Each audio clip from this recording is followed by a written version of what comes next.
just and faithful a manner as to promote thy honor and glory, and to advance the good of those whose interests thou hast committed to our charge, all which we ask in the name and for the sake of our Lord and Savior, Jesus Christ. Amen.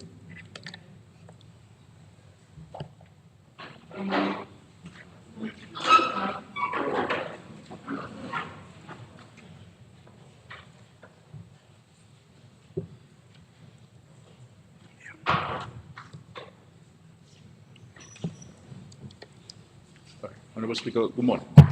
I beg to move that under item 8, which is public business,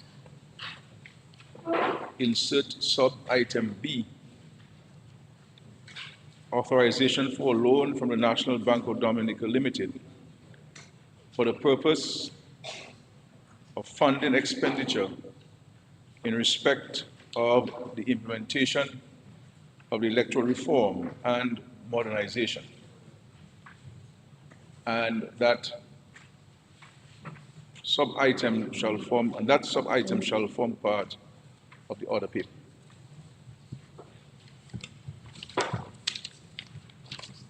I second the motion.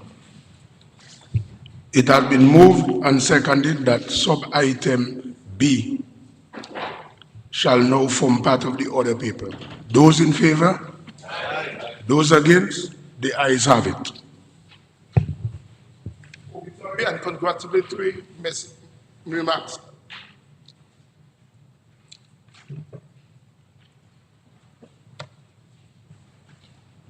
Morning to these honorary members in this house.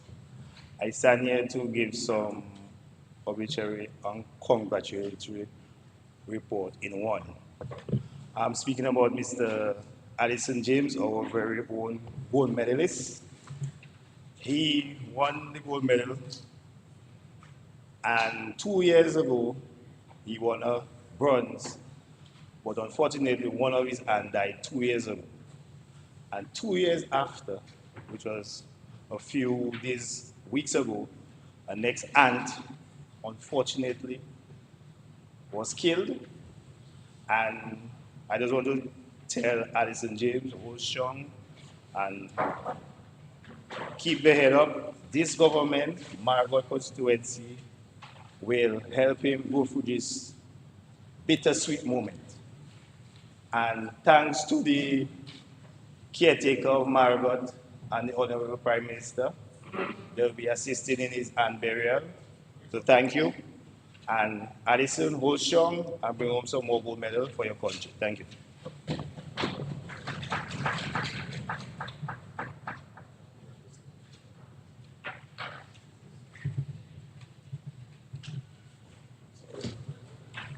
Confirmation of minutes. Mr. Speaker, I beg to move that the minutes of the meeting of Wednesday, 19 March 2025 be confirmed as circulated.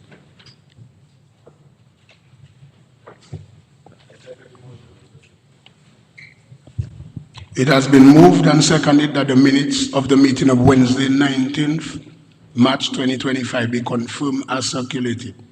Those in favor? Those against? The ayes have it. Announcements by Speaker.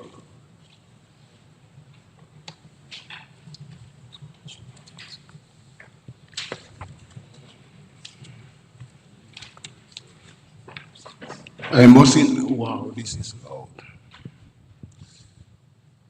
inform the Honorable House that I receive 4 correspondence from the following honorable members who are seeking permission to be absent from this meeting.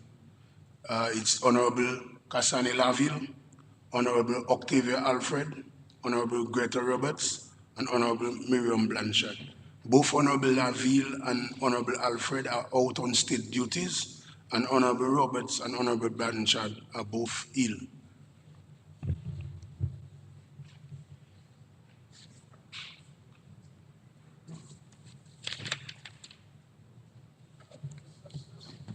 Just for posterity, Mr. Speaker, if you allow me. I'm going back to the minutes, sorry. I'm not asking for us to amend it now, but for future. I think the rules allow, you can only be considered absent if the speaker approves. Right, so I think that we need to make a distinction, because I would not want for anyone to think that I was a truant. That I did get Yes, permission, yes. so I think in the future we need to say, Yes, Honorable Prime Minister. Clerk, Mr. James, noted. Nice. Yeah, and we can make the correction also in this meeting minutes. The mic, we need to bring down the volume of the mic. Yeah. So let's proceed.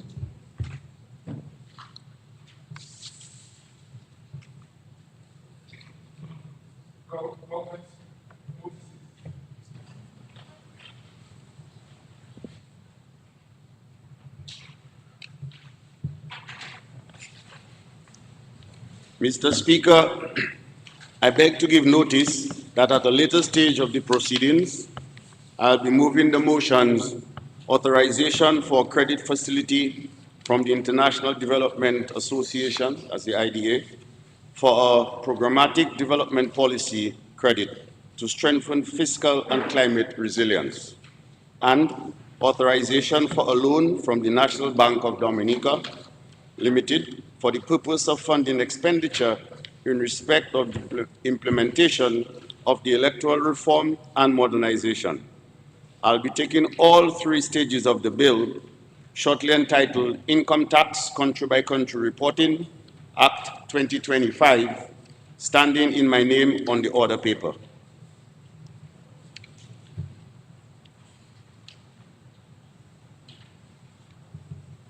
Statement by ministers.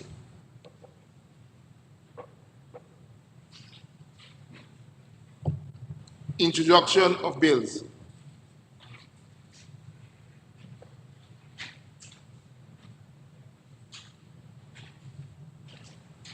Mr. Speaker, I move that the bill shortly entitled Income Tax Country by Country Reporting Act 2025 be read a first time.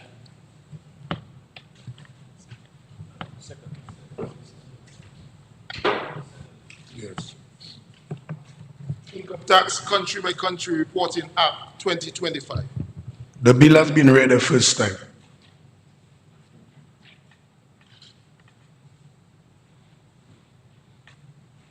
Public business, government business, motion.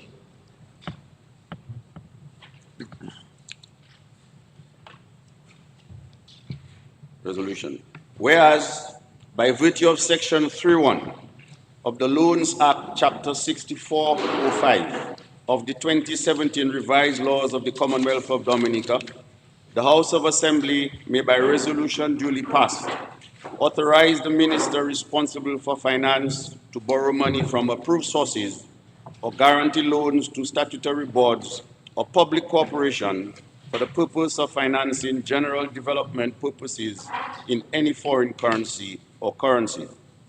And whereas over the last 10 years, Dominica has been negatively impacted by repeated macroeconomic shocks caused by climate events in 2015, 2017, and 2022, the COVID-19 pandemic from 2020 to 2022, and the inflationary impact of the Russia-Ukraine war 2022, 2024. And whereas on each occasion, government's revenue declined sharply, while expenditures surged as government implemented response measures, including policies to cushion the impact of residents. And whereas the non-tax revenues, mainly from the Citizenship by Investment Program, is being utilized to fund a number of large public sector investment projects, including the International Airport and the Marina. And whereas, notwithstanding the improvement in government's fiscal position from fiscal year 2023 to 2024 to present, additional financing is required to build fiscal resilience and support the implementation of fiscal year 2024-2025 budget, including developing resilient communities under the first phase of the relocation of Campbell, Good Hope, San Sauvé, and Pilit Soufriere to safer locations. And whereas the government of the Commonwealth of Dominica and the International Development Association have agreed into an agreement whereby the government of the Commonwealth of Dominica will contract a credit facility in the sum of special drawing rights $18,500,000, equivalent to Eastern Caribbean $69,930,000, to strengthen fiscal and climate resilience.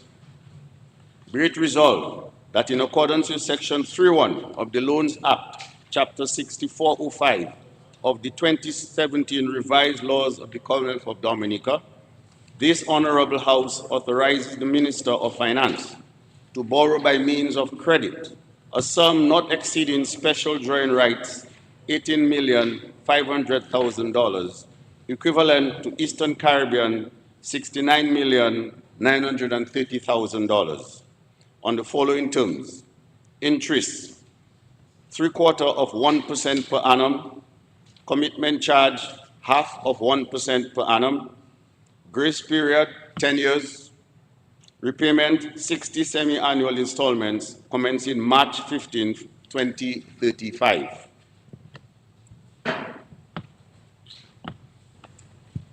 The motion is before the House for debate.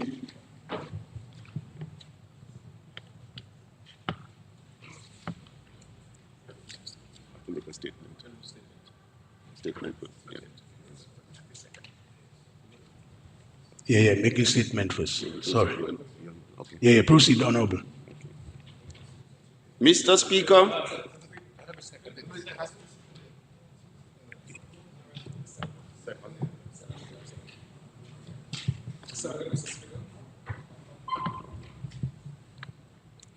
Mr. Speaker, this government has had the challenging task, particularly over the last 10 years, of balancing between responding to repeated macroeconomic shocks caused by the climate events in 2015, 2017, and 2022, and the COVID-19 pandemic 2020-2022. Building resilience to these shocks, and at the same time forging ahead with an ambitious transformational agenda to bring sustainable development to our people and our country. Still, at the same time, Mr. Speaker, the demand for government services and support has increased, while government, the largest consumer in the country, has not been spared by imported inflation over the past 5 years. Although actual tax revenues increased from $318.1 million in 2015 to $394.3 million in 2024, the actual recurrent expenditure, excluding CBI-related expenses, increased from $388.7 million to $551.5 million over the same period. Government has been constantly exploring ways to reduce recurrent expenditure, including reducing allocations for the purchase of goods and services, reducing travel budgets, consolidating the purchase of some supplies, keeping the wage bill within the set limits, ongoing efforts to digitalize operation to increase efficiencies. However, based on our analysis, a significant amount of these increased expenditures are related to the expansion in the services provided by the government. For example, Mr. Speaker, we now have 2 new hospitals, 14 new health centers. We've expanded services to the public. We have increased our subsidies in education, particularly in respect of early childhood education and free tuition at the State College. We have increased expenditure on national security, including a larger police force, police vehicles, engagement of additional magistrates and resident judges. More sporting facilities have been constructed and have to be maintained, while at the same time, we have increased the number of sports officers. Mr. Speaker, these are just a few examples of the expanded services that your government is now providing. Despite this, there has been no significant increases in taxes. To date, we have conscientiously avoided increasing the tax burden on the people of Dominica contrary to the views of some. Mr. Speaker, non-tax revenues, mainly from the CBI, have increased sharply from 6.9% of GDP in 2015 to 31% in 2024. These revenues are being used for the development of the international airport, the Cabritz Marina, several other infrastructural projects, as well as funding the National Employment Program, the over 65 non-contributory pension, a few other social programs, and on some occasions, supporting debt servicing. Government could have simply used the CBI revenues to close the financing gap in the recurrent estimates.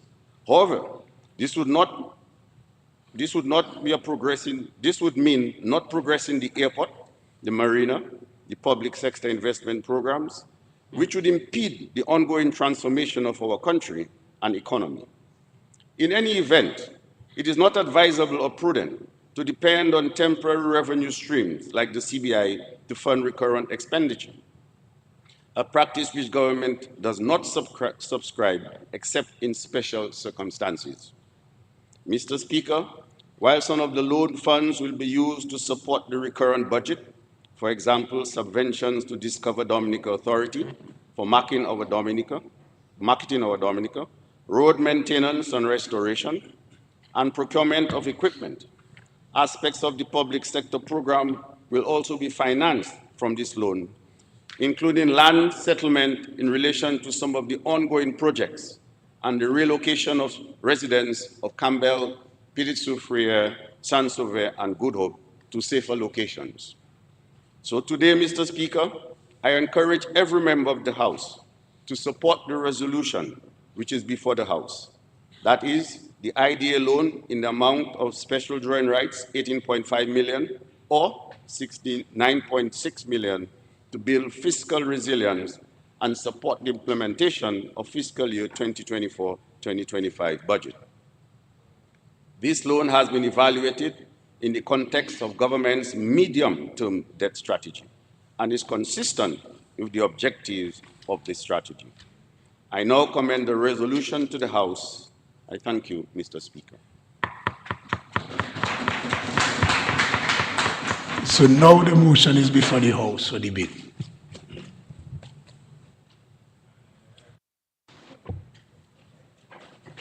Yes, Senator, you may proceed. Mr. Speaker, permission to refer to my notes, please. Permission granted. I rise today to give my contribution to this resolution before this House. Mr. Speaker, before I continue, I would like to use a simpler word for the people of Dominica today. So I won't be using a credit facility or to borrow by means of credit. I'll be using a simple word, loan. Because no matter how we look at it, it's a loan. Let me begin by stating that I at any time do not oppose to development or to carefully consider the borrowing money when it is done in the best interest of the people.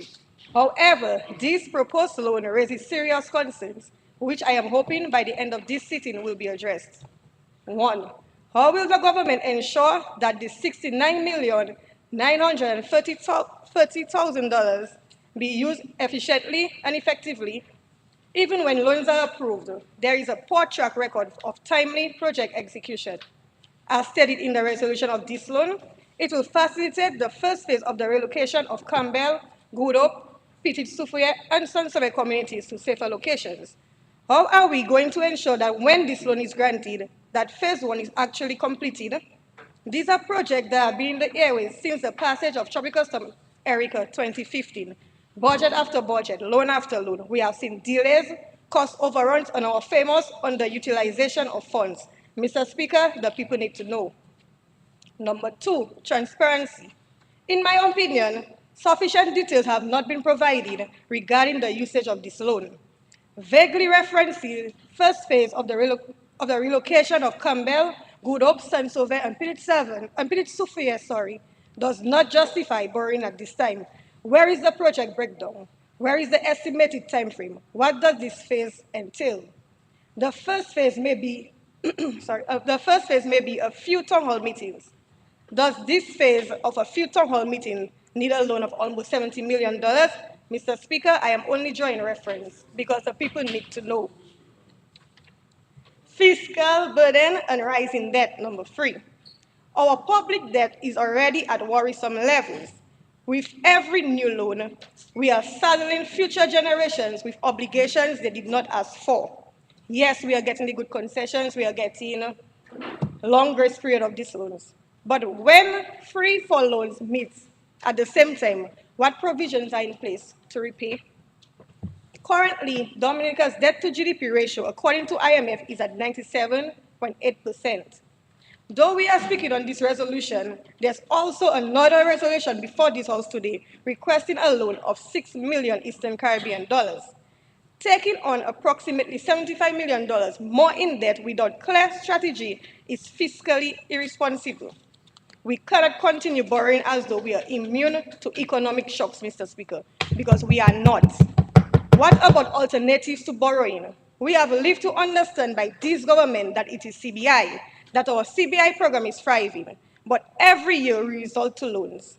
Continuously opting for loans shows a lack of creative economic planning. Shouldn't the thriving CBI program prevent us from all these loans? Shouldn't our debt to GDP ratio be closer to the IMF recommendation of 60%? Mr. Speaker, I am only asking because the people need to know. Our parliament is not a rubber stamp, Mr. Speaker. It is our duty to question and to act in the best interest of the people. Continuously treating this parliament as a rubber stamp is economic recklessness.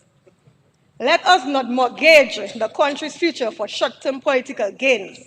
When a loan is taken, that means money is borrowed, which is expected to be paid back with an interest. When the government takes a loan, the people are the ones who repay this loan. How? Income tax, imported duties, VAT, just to name a few.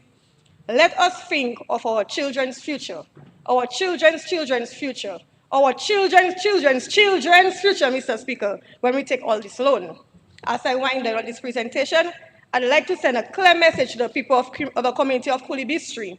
Wake up, my people. Once again, you were placed on the back burner, but do not give up hope. The relocation is not yours, but have no fear. The Lord is with you always.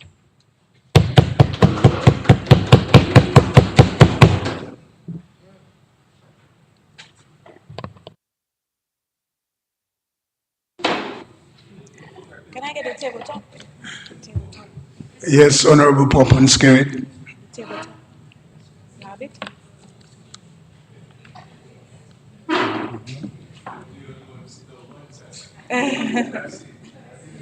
Got me tabletop? Well, you can get it for her.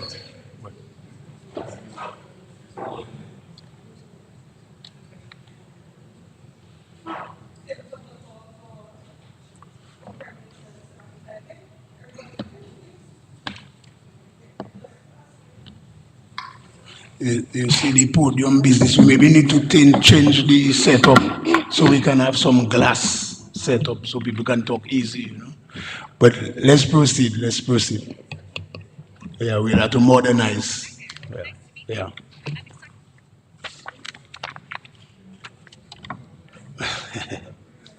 Let's proceed. Yes, Mr. Speaker. Allow me to report to my notes this morning. Yeah, proceed. Permission granted. Mr. Speaker, honorable members, fellow Dominicans, I rise today not just to support the motion before the House, but with a deep sense of duty, Mr. Speaker, a duty to finish what we started and to bring hope and shelter to those who are waited far too long. Let me begin by saying, Mr. Speaker, that Dominica is a beautiful country. It is a majestic gift. It is a beautiful island, but maintaining this is no cheap task. Mr. Speaker, when you look at our country, we have deep valleys, we have high mountains, we have shifting soils, we have rising rivers. And when you hear rain coming nowadays, it's no longer a little house party.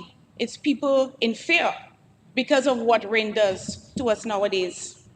And so no village and no constituency is immune to climate change.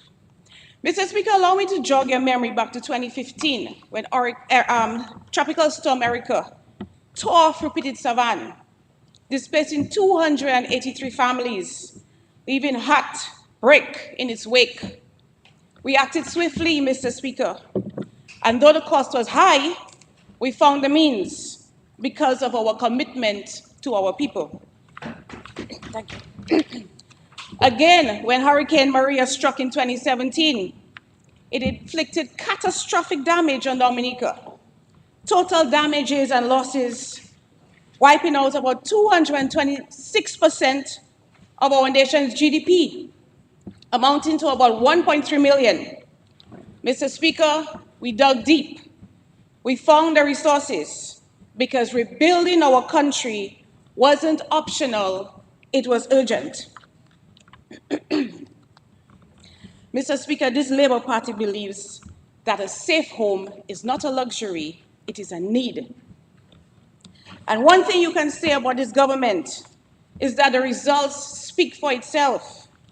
So I don't know what the member is speaking about, because if you look across Dominica, the proof is in the pudding. You will see resilient homes in the thousands across Dominica. Open your eyes and watch. In Kulibistri, Mr. Speaker, is one of the villages that we have touched on. We're not complete, we're not finished with them, Mr. Speaker, but we have not forgotten them. Mr. Speaker, after Erica, listen because you don't know the stats. After Erica, 1.5 million was spent specifically for the residents of the Kulibistri area. Home renovations, cleanups. We built 3 resilient homes. In after Maria, Mr. Speaker, we spent 1.7 million in Kulibistri again for cleanup, for renovations. Check the village council, they will give you a record of all the checks that were sent to the residents of Kulibistri for their home renovations. We are not done yet. We are not done rebuilding. 226% of our GDP was wiped out. How many years are you going to think that's going to take us to rebuild, Senator? Mr. Speaker, in the Kulibistri area, we only have a few more homes to resettle. Just a few of them who are living in vulnerable areas. And we understand that. Kulibistri is not the only area where we have people living in vulnerable areas. But we have to start somewhere. We start village by village. In fact, as we speak, we have about 10 housing sites under construction, 240-something homes being built for the people, Mr. Speaker, who have been waiting since Hurricane Maria. So don't stand here and lie to the people and say that we have not touched Kulibistri because you believe it is a worker seat. Every Dominican deserves a right to live in a safe home. And so we are continuing, and Mr. Speaker, that is why we are taking this loan for us to continue the job that we have started.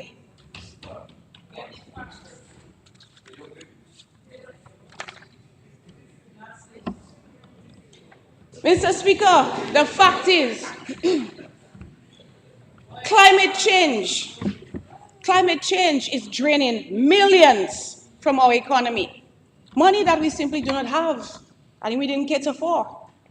That is why this government is acting responsibly by securing this loan. And still, through all this added expense, Mr. Speaker, we had to shift budgets around. You've heard the Prime Minister say that we were saving to build the airport. We had to use this money for COVID, for more important things. The health of the people is our priority as well as housing. So, Mr. Speaker, this government, under the sterling leadership of the Honorable Prime Minister Roosevelt Skerrit, has built close to 2,000 resilient homes since Hurricane Maria. And we will continue to build in every village and every area where there are vulnerable people still waiting, Mr. Speaker. And we did that not because it was easy, but because it was the right thing to do. And this is what a caring government does. To date, we spent over 500 million in recovery housing because we refuse to let disaster define us. And this is what you call sound leadership, Mr. Speaker. We have made major investments, 353 homes in Bellevue Chopin for the Petite Savanne evacuees amounted to 1.29 million. 322 apartments in the East Coast communities, about 94 million. There's 57 Petrocasas, about 10 million again.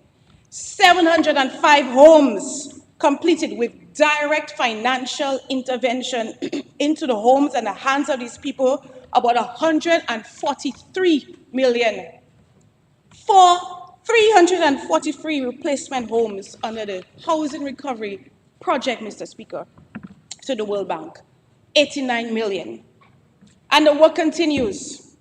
Hundreds of families, as we know, still remain in vulnerable conditions. And that is why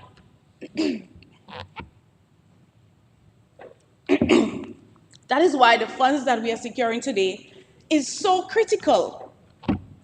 Some of it will be used for the resettlement of residents, and some will help to complete some homes that we have already started in Petite Soufrière, Saint-Sauveur, part of Good Hope, Morpeau, Tranto, Dipax, Casabruce, and of course, the residents of Campbell.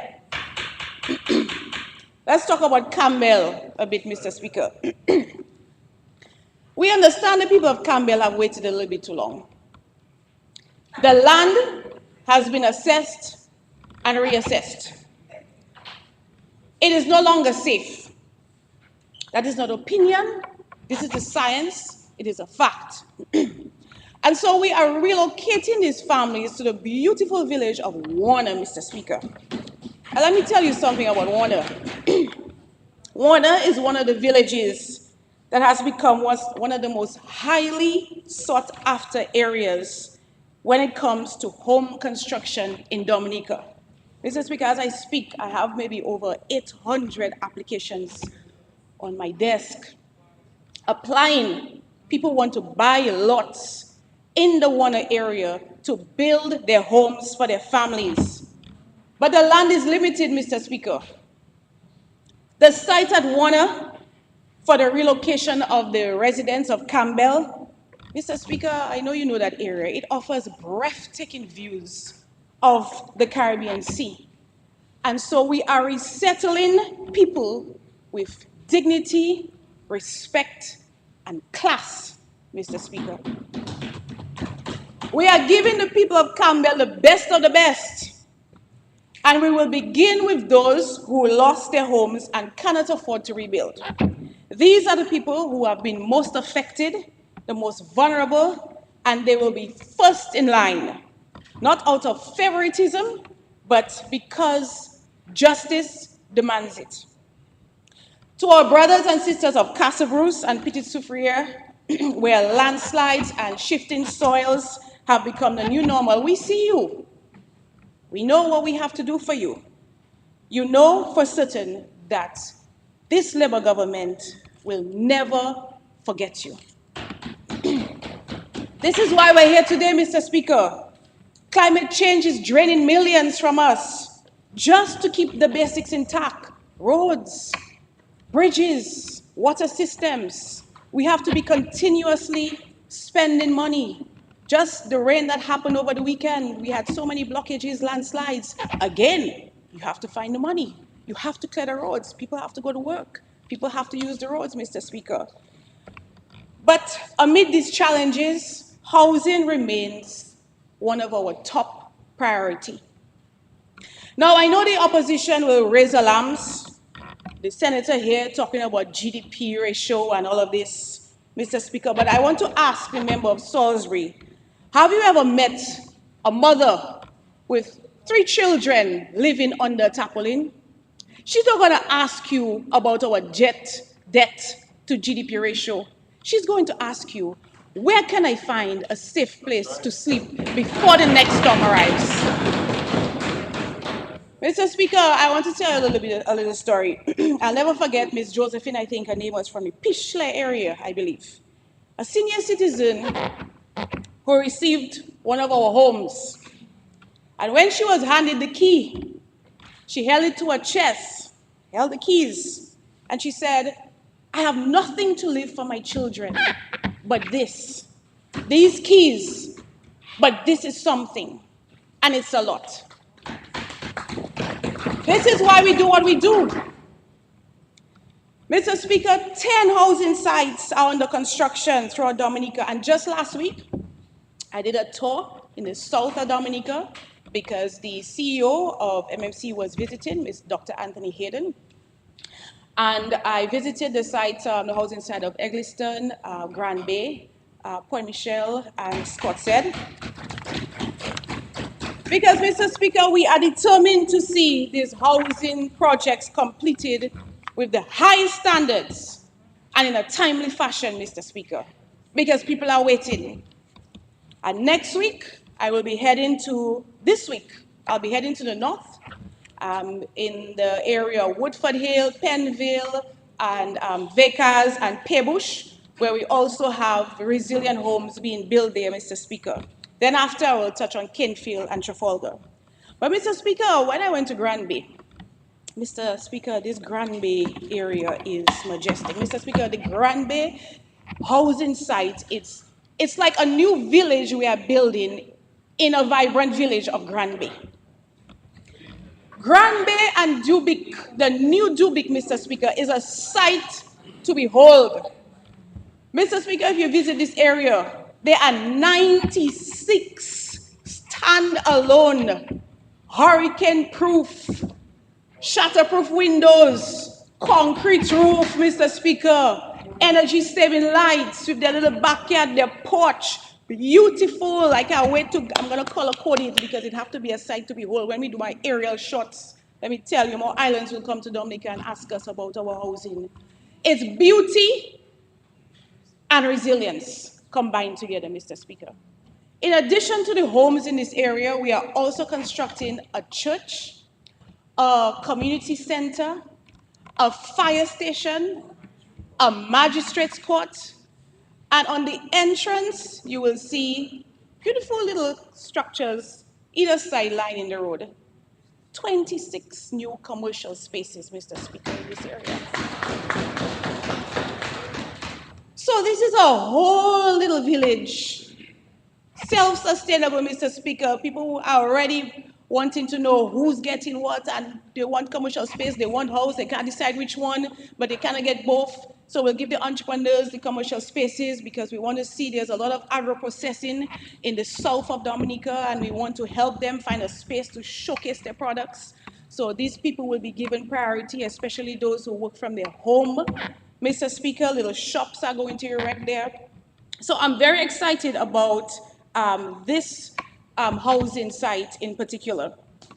And so I really want to express my thanks to MMC, the communities, the people, the contractors. When I went there, I saw the NEP workers who are keeping the place beautifully clean as the construction is happening, Mr. Speaker. They're taking out the garbage, they're painting rocks, they're beautifying the space like as if that they have already moved in. Because some of them are actually beneficiaries, Mr. Speaker. So I want to thank them for their patience and, let them know that we understand the urgency, and I want to assure them that this government is working every day to deliver on our promises to them, Mr. Speaker. And the CEO of MMC gave me his assurance that this housing site will be complete by December this year. In fact, he stated that on the timelines that we have right now, all of the 10 sites that I just listed will be complete by the end of this year, 2025. Mr. Speaker, we have also begun building the future housing, modern homes in Warner for our young professionals who have been waiting, Mr. Speaker. I'll speak a little bit about that on the radios coming up. But Mr. Speaker, we're not just constructing houses. We are building legacies. We're building generational wealth. And we're building stability. Mr. Speaker, I want to share something, and I think anybody who's been a minister for housing in the past know that your anxiety level is up when May comes along. The rains start coming, your phone is ringing, your office is busier than ever, Mr. Speaker, because the hurricane season is approaching, and the anxiety among the people is real. People are scared because sometimes, nowadays, even the forecasters, they seem confused. And so you just always have to be prepared because you don't know what can transpire, Mr. Speaker. But I want to give you a little joke because one day I logged onto Facebook and, being a Minister of Housing, I looking for the hurricanes, what type of hurricane season we're going to have. I see it's going to be highly active. And when I look, I see there's a hurricane Melissa coming. Mr. Speaker, I almost dropped my coffee because I'm like, wait, what? My name coming as a tropical storm or potential hurricane this year. I say, boy, I don't know what the universe is doing, if it's mocking me or sending me a message, because we know how a Minister of Housing feels when a storm is coming. Mr. Speaker,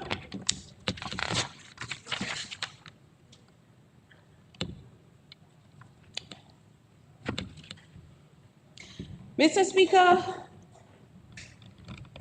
all jokes aside, this is why housing is urgent. Because behind every family that has a leaking roof is a child who's sleeping under there, who may be afraid of lightning, afraid of thunder, and just getting wet, Mr. Speaker. And that is what drives me every day.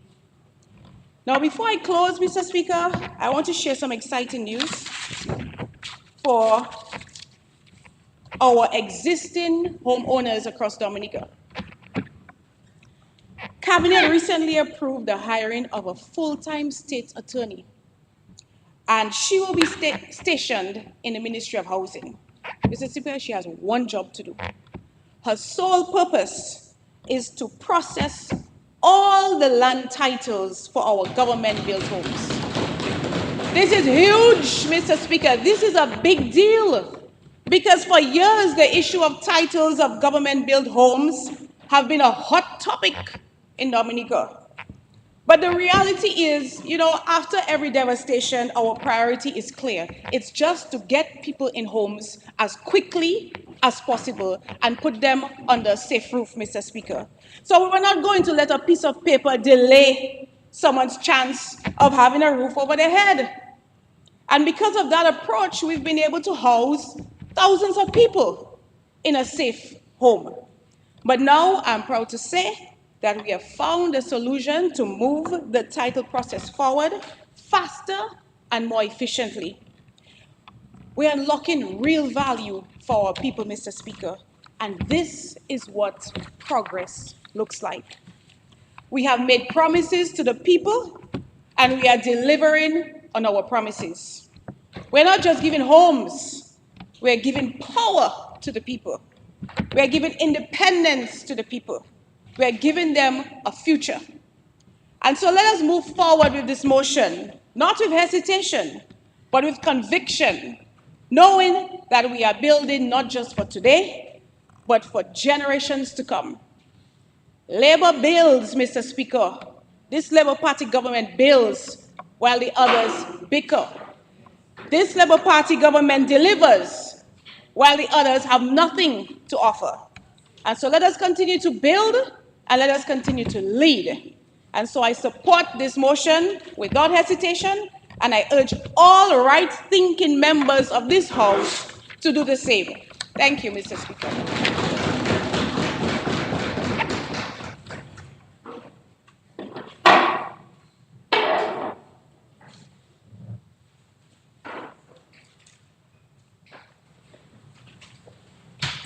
Yes, Senator Parrish, you may proceed. You are recognized. Good morning, Mr. Speaker, members of this honorable House. Mr. Speaker, it's good to see you.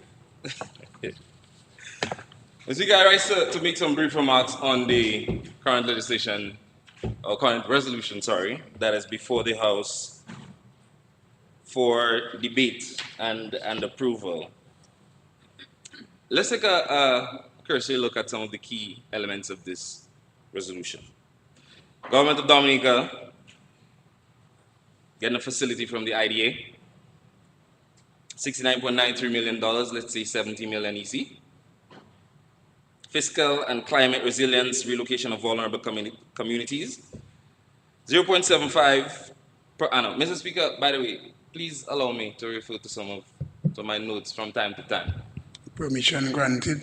Thank you very much, Mr. But Speaker. it's like Mr. Speaker, you can't give me a speech now. I think no, nobody no, else speech it's here. like the way we saying it now, it's like it's an automatic. Say You that know, again? we have to ask for permission. Yes, you're right, Mr. But anyway, Speaker. the House will determine what it wants to do with that matter. But No, Mr. Speaker, let's proceed. all due respect, No, let's I proceed. apologize for not asking before I start. Yeah, let's proceed. Thank you very much for your consideration, Mr. Speaker. 0.5% commitment charge per annum, a grace period of 10 years, repayment 60 semi-annual installments starting in 2035. Now, Mr. Speaker, I was hoping that we, after the presentation by the Minister of Finance, that I would have to get rid of some of the questions that I initially thought that I would have to ask. But the Minister didn't help me at all, no? So, at the risk of even running over time, I still would like to ask the question, Mr. Speaker. By the way, how much time do I have? According to the rules, members have 30 minutes. 30 minutes. Thank you. Thank you. But I think the members will give me some extra time. You don't have. Mr. Speaker, point number one. How sustainable is our debt?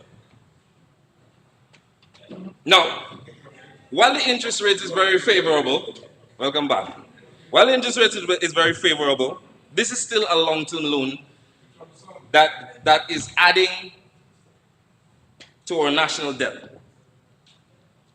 Question now becomes, have we fully assessed Dominica's current debt to GDP ratio? I heard some remarks made about it.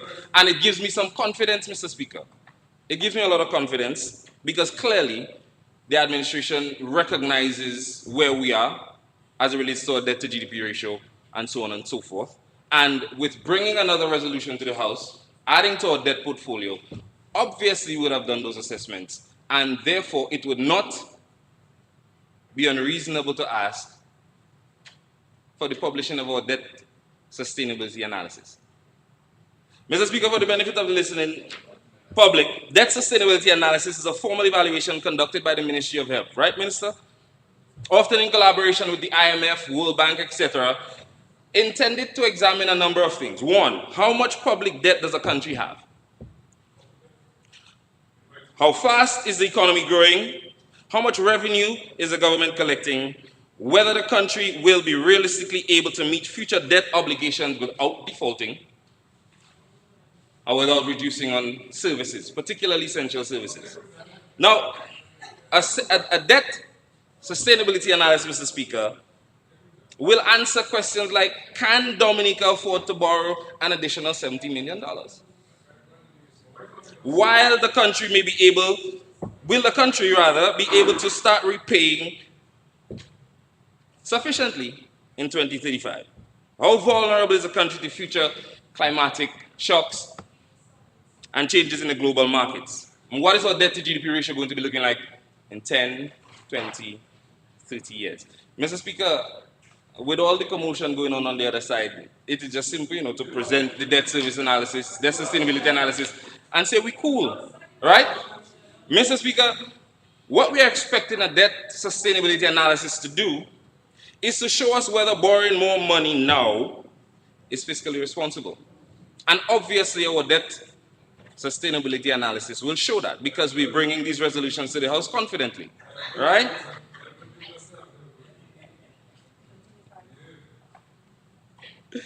Or will it be leading us to a place where we're taking debt that we cannot sustain? Mr. Speaker, before we authorize new borrowing, I think it is fair for this honorable House to be assured that a full debt sustainability, you know what that is, huh? Okay, well, you shouldn't have a problem publishing it. We should be assured that the debt sustainability analysis has been completed, and we need evidence that Dominica will not be pushed into a cycle of borrowing to repay borrowing. Now, Mr. Speaker, between you and I, right? Let's level forward. Let's level forward. It must not be mistaken or misconstrued And we must, it's not every time we have to put things in a one pot. Because the relocation of our citizens in the most vulnerable communities that are vulnerable to catastrophic impacts from climatic events, the relocation of those peoples, ensuring that our people continue to remain safe, is not something that we can debate. It's not something that is debatable. Of course, that is something we should do. And of course, that should be at the top of our priority list every chance we get. Mr. Speaker, we have to constantly be making improvements in our environment to make sure that our people are safe. That's not what we're debating. That is obviously not up for debate. It cannot be. Mr. Speaker, as recently as yesterday, Minister made mention of it. Especially in a number of communities in Dominica, particularly in Calibishi, we saw all the videos going around. Many of the villages there were impacted by torrential rainfall, even people commuting to the village. And that is a problem. That is a problem that we consistently have to face. So we have to keep making improvements to ensure that our people are safe. Because, Mr. Speaker, the reality of our situation is that we live here. This is our home. We're in the path of the hurricane, and we cannot move the country. So we are going to consistently be faced with climatic events that we did not contribute to and that we don't have control over.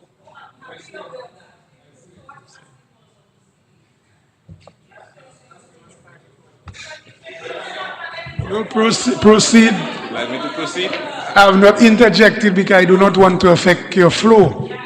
You understand? Mr. Speaker, But if you need cover, you can ask me. Mr. Speaker, please. Okay. That's what I'm asking you for. So members, allow him to speak. Allow him to speak. Yes. So, Mr. Speaker, I want to make it clear, emphatically clear, that I want to make it emphatically clear, right? That that's not up for debate, and we support the protection of our people every time. But, Mr. Speaker, we don't live in a vacuum. We don't operate within a vacuum. So, hence, Mr. Speaker, as I've said before, we can do a good thing in a bad way. We can do a good thing, do it in a bad way. Mr. Speaker, let's talk about a little bit of transparency. Resolution lumps the justification under the broad terms like fiscal resilience and relocation.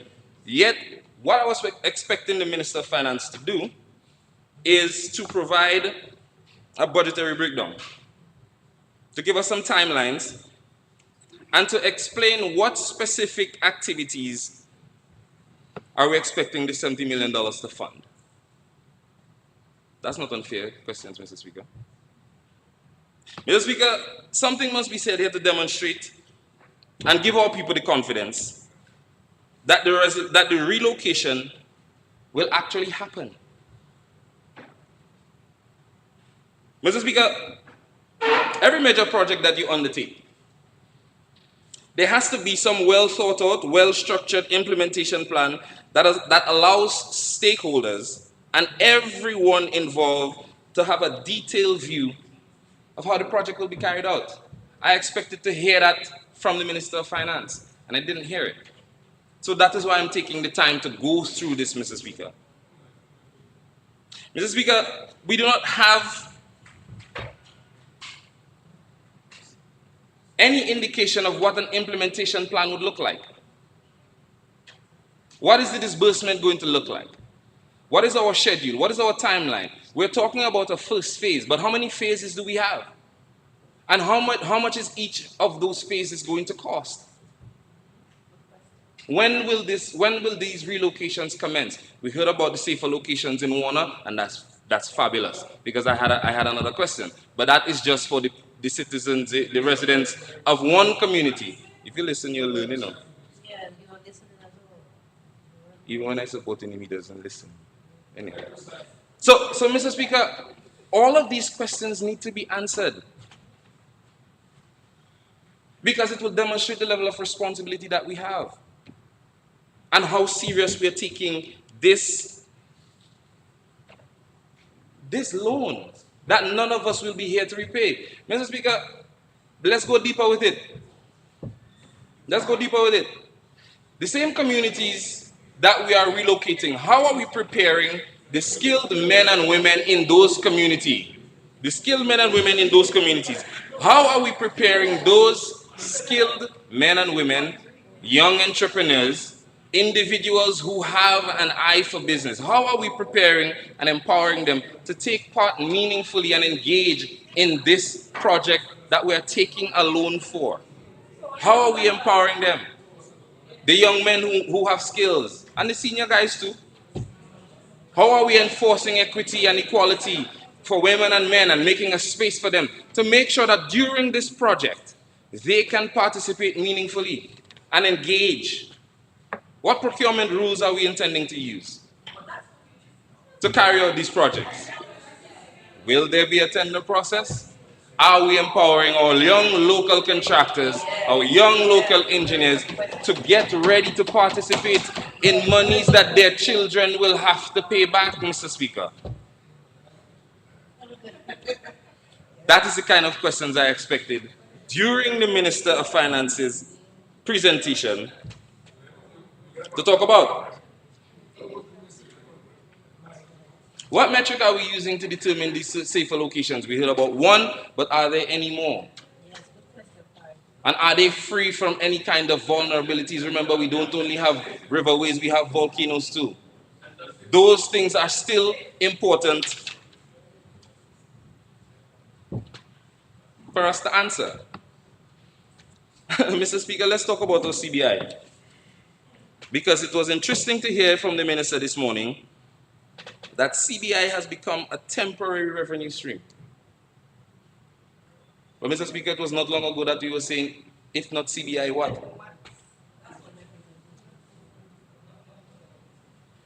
If not CBI, what? Mr. Speaker, when did that change? And what have we changed it to? Because inquiring minds would like to know. Mr. Speaker, yes, obviously, the minister was correct when he said that we could have easily used the CBI funds to close the gap. And he's right, but I don't know why he ran away from it. So let's go back into it. Mr. Speaker, and I want your help here because I know you don't like when we say the sale of. So advise me, is exchange or proceeds from the CBI, right? We're not going to say, right, good. All right, Mr. Speaker. Our legal rate for the exchange of citizenship is $200,000 US, correct? Good. Mr. Speaker, it is fair for us. So member, you need to withdraw about the sale. Mr. I just said sale, you know, Mr. Speaker. What I did you didn't say say? sale of what, you know? What did you say? I said the sale. I know you don't like us to say the sale. Yeah, I didn't say sale of what? But again, if you proceed like that, I will stop you. Mr. Speaker, Because I don't think no, I don't think we're taking this matter serious. If I rule on a matter already, why are you trying to be in a back and forth on it? Mr. Speaker, I don't know how you're determining that, but I'm very sorry.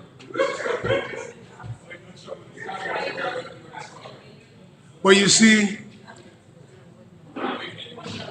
the problem is, we as people of African and Kalinago descent, we keep not getting the point. If you have your major revenue stream, you cannot as a collective in the parliament be talking about it as if it is illegal. If you bring to me, Mr. Speaker? Yeah. So I don't want you to go down that road. We have discussed it privately and in parliament. This is basic to understand. Okay, Mr. And maybe one of these days out of parliament, I will maybe deal with it on the radio program. Because I think we're not getting it and I don't have an opportunity to debate the matter because I'm in the chair. But we're missing the point as a black people. This is your main revenue stream. So if you destroy it, talk negative about it, it's like you are destroying a banana industry. That's what you're doing. Whereas we can debate and disagree on process and procedure, but not on the program. So, Mr. Speaker, what would you like me to withdraw? We've just let's just proceed, but be guided and let's not treat this thing lightly as if it's a joke. It's not a joke. I ruled on it on principle and based on just legal. Nobody's selling any passport anywhere in the world. I'm trying to guide every time. But as I said, proceed. I will deal with it in a separate forum on my own. Because members of this honorable house, all of you need to deal with this. Maybe it's a little too late anyway. Because the damage is done already. So let's proceed. I'll give you an extra 5 minutes, but let's proceed. But hear me out. I'm not dealing with this politically. I am a Dominican, vested everything in Dominica. If you damage the economy, it's affecting all of us. All. So this is not, and then finally I'll just tell you, because I am not allowed to debate, but I rule on the matter, but you're trying to navigate and play tricks with it. Black people need to liberate themselves. Liberate ourselves.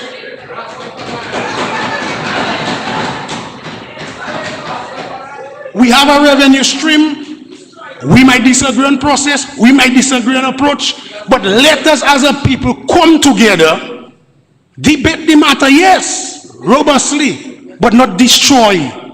And whereas, and I will clearly tell you where my thought coming from, whereas a lot of nations of Caucasian background have their program, but no black person is saying negative things about it. And that's my point. So let's proceed. Extra 7 minutes. Proceed. Thank you, Mr. Speaker. Mr. Speaker, but you see the problem I have? Let's proceed.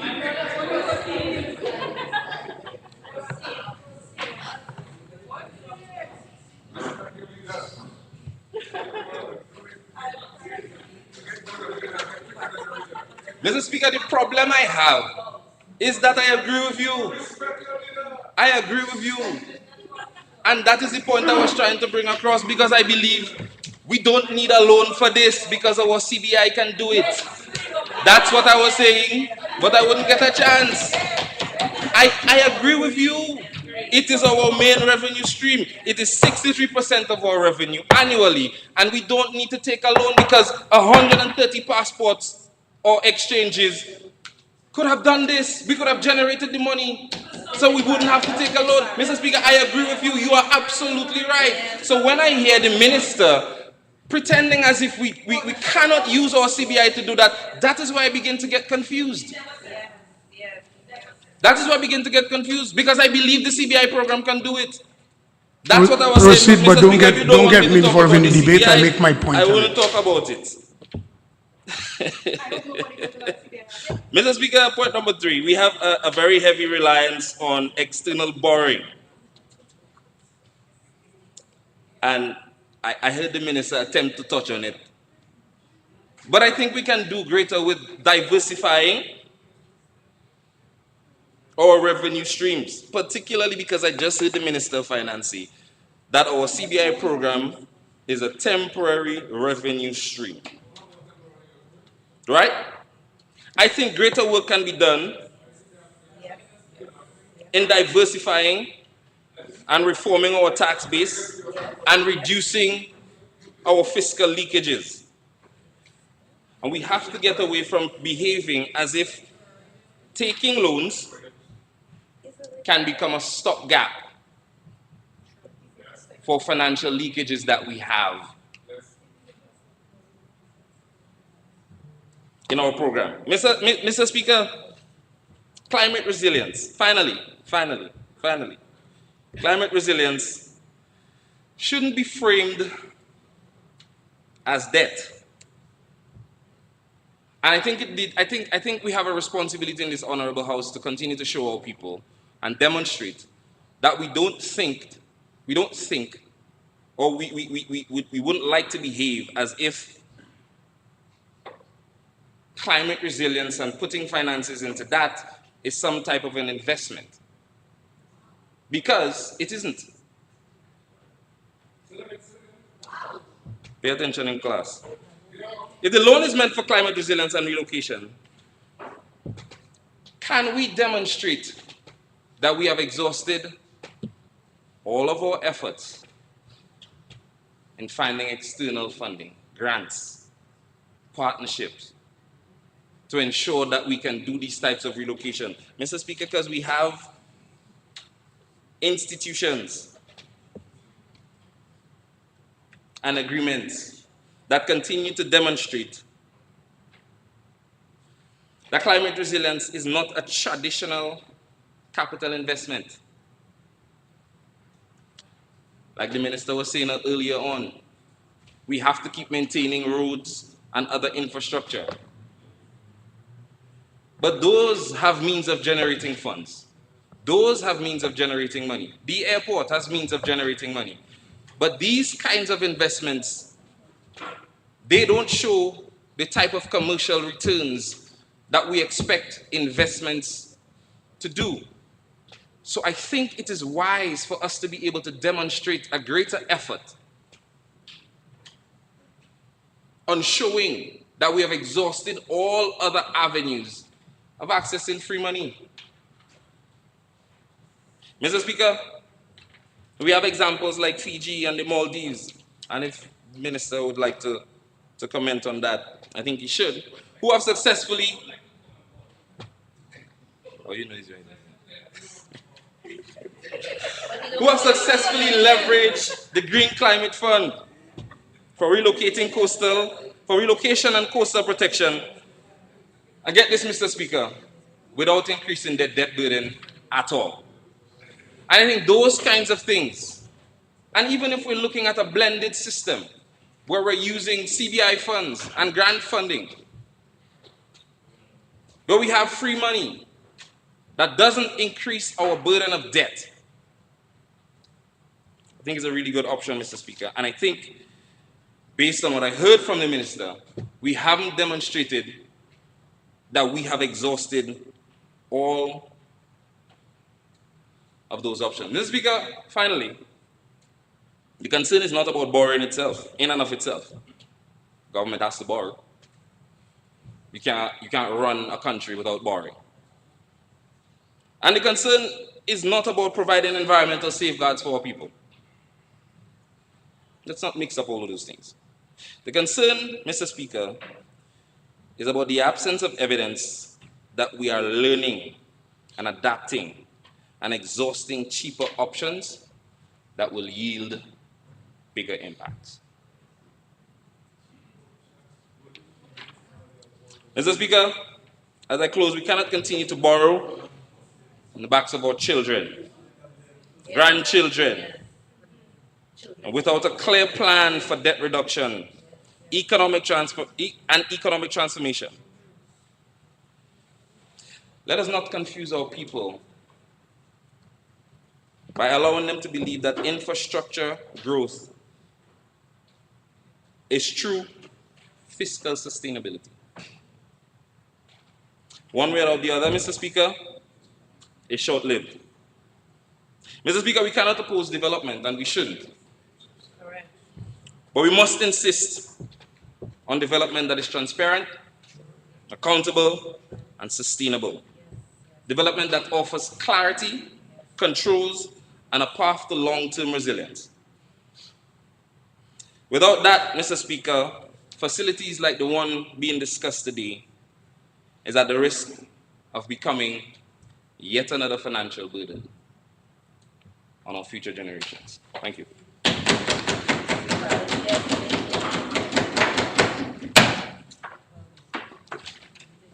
Thank you, Mr.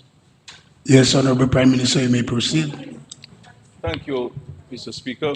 I want to thank the Honourable Minister of Finance for bringing this motion before the House to borrow funds from the World Bank to assist our country with its social and economic development in the face of tremendous shocks, whether it's from natural disasters or the pandemic, or even the global geopolitical climate we're living in today.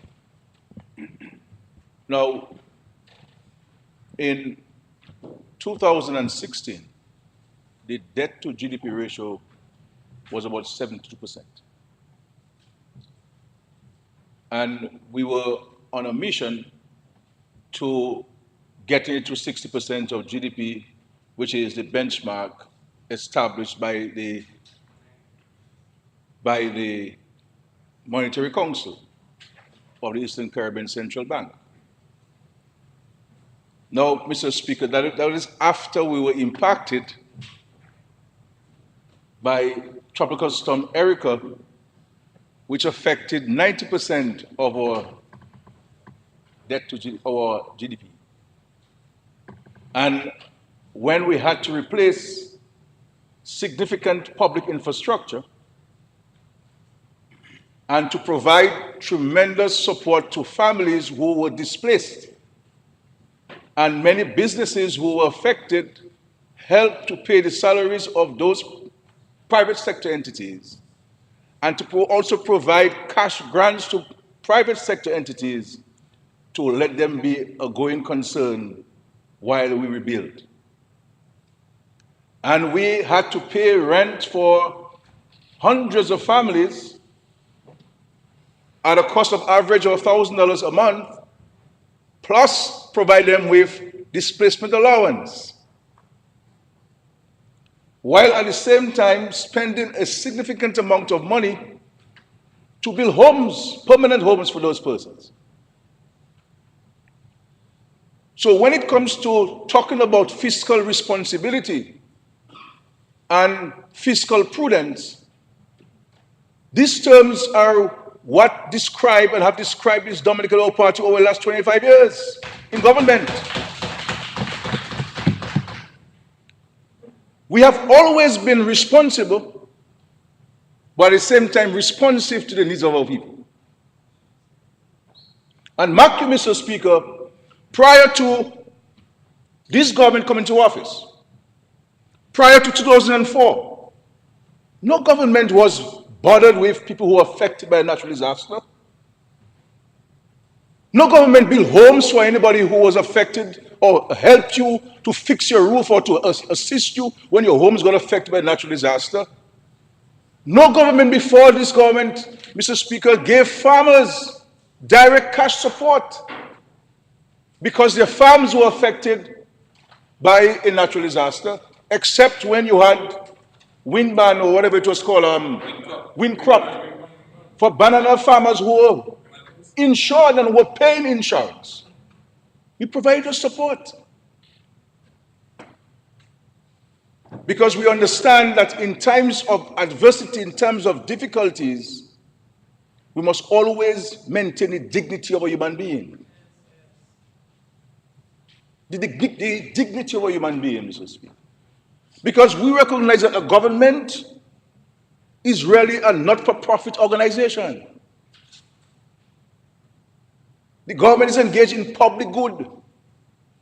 And so there are investments that you will make that you will not have a return. But investments, nonetheless, you have to make. When we restore a significant portion of our water systems that have been affected, we don't expect DOASCO to make no big sort of profit from this, because the amount that you would have to pay to get DOASCO to maintain itself to the extent that it should would be a burden to many people. Because this government recognizes that water and access to water is a public good in large measure. So we invest, and we have invested in water systems. When Maria hit, Mr. Speaker, we had over $260 million in an account, saving every month in order to build international airport. And I kept this money, Mr. Speaker, until it came to a point where I could no longer keep it in the account because there are still many families who are suffering, who are displaced, their livelihoods affected. And what do? Do I say, well, keep the money in the bank while people are suffering, people are homeless?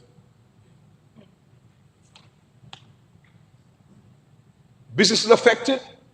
Children overseas studying and the parents can't send anything to them? What do we do? Should I have told every child who was studying overseas to come back home because the government no longer has money? Or do we ensure that we provided the children, the students with the means of attaining their dream and the investment in education so that they can become independent actors in the global environment? And we spend the money.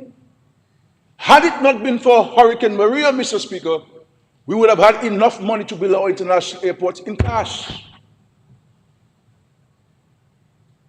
But there comes a point, Mr. Speaker, when you have to give way to transformative and transformational projects and programs, because these projects and programs are what will bring you the revenue that you need to sustain the economy. And this is why we have prioritized in this period, Mr. Speaker, because we believe that if we do not do these things in this period, they will never happen again.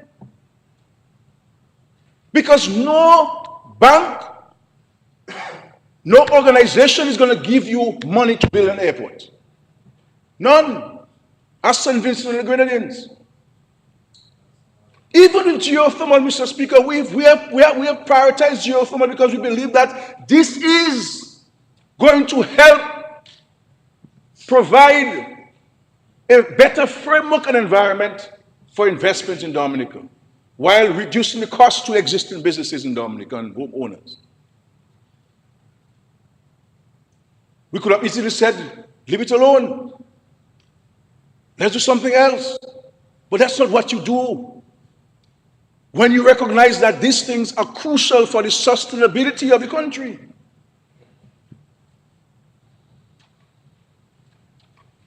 Running a country is no different from running our homes in large measure. That there's some things have to give and some things have to take. You have to reprioritize. And that's what we've been doing. So it is not our responsibility. We have no legal responsibility to anybody who's affected by a storm to relocate you or resettle you. But we do so because of the guiding and founding principles of the Dominican Labour Party. And within ourselves and within myself as a leader of the party, I believe that a government, a person has a duty to the less fortunate. So this is not a thing that we read in books. That is within our being, Mr. Speaker. And so we can come here and raise questions about the loans and so on, but the question is, do you support it? Do you support it? No. By inference, no. And so you come here and say, well, what about this community or that community? And not supporting the communities that have been mentioned to benefit is really being, it's really just using words. Really just, there's no intrinsic motivation. There's no guiding principle, Senator.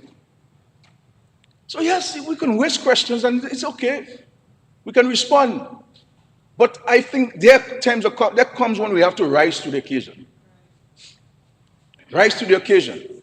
And so, Mr. Speaker, I can say to people very clearly, in my personal life, I do not like debt. And from the government standpoint, I do not like debt. I always believe that money has to be managed, not spent. This is why I always encourage people who I encounter that as small as it is, save something. Save something. Well, it's $5. 5 plus 5 is 55. It will grow. Yes, 55.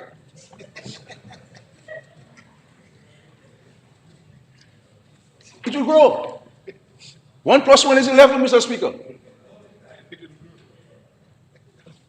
It will grow. It will grow. We have to save. And so if you look at our borrowing senators, you recognize that we've been very careful with the borrowing. And in large measure, Mr. Senators, our borrowing has been as a result of natural disasters, or in the case of the pandemic. We've not been reckless. We're just going to borrow money as a previous government did. We've nothing to show. So I understand the genesis of your concern, but this has not been the actions of this government. Very careful.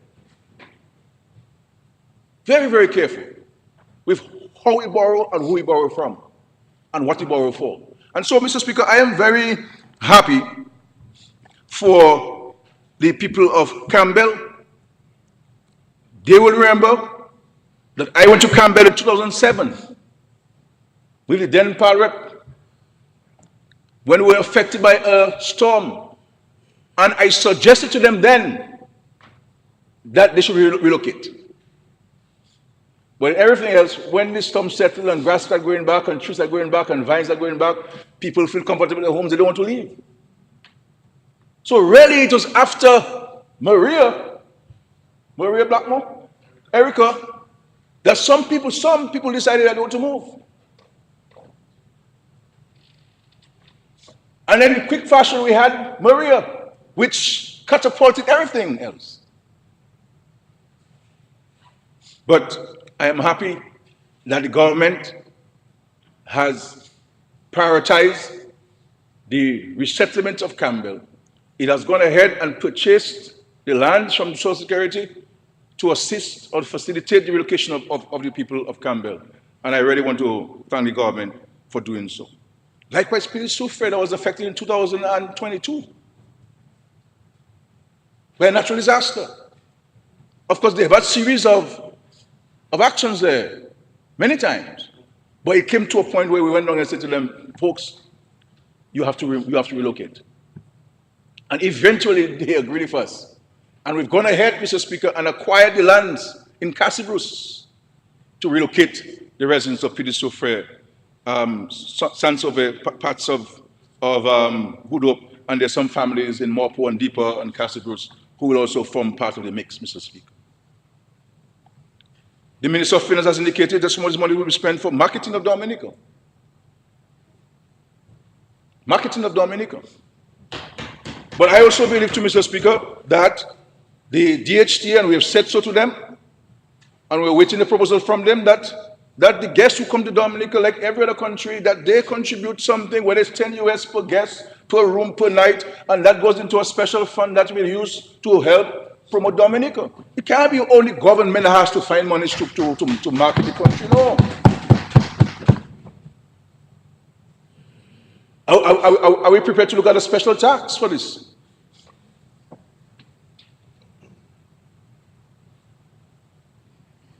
Where's our individual responsibility? It can't be government only clapping his hand, clapping one hand can clap. It requires all. And of course, road maintenance, procurement of equipment. All of these things will be captured under this. And Mr. Speaker, I want to say to the country, as I've said before, and it's important that the senators take note of this, and to understand how responsible this government has been, and how prudent this government has been. We were saving money. I've said so before, and it's worth repeating. We were saving money. When you speak about debt and our debt strategy, and we do have a debt strategy that has been presented to the Parliament. I'm not sure whether you read it. You have not read it. It was laid in the Parliament there. And we're saving to pay for national debt. And I wanted Dominica to be the first developing country in the world to have a 0% debt to GDP ratio.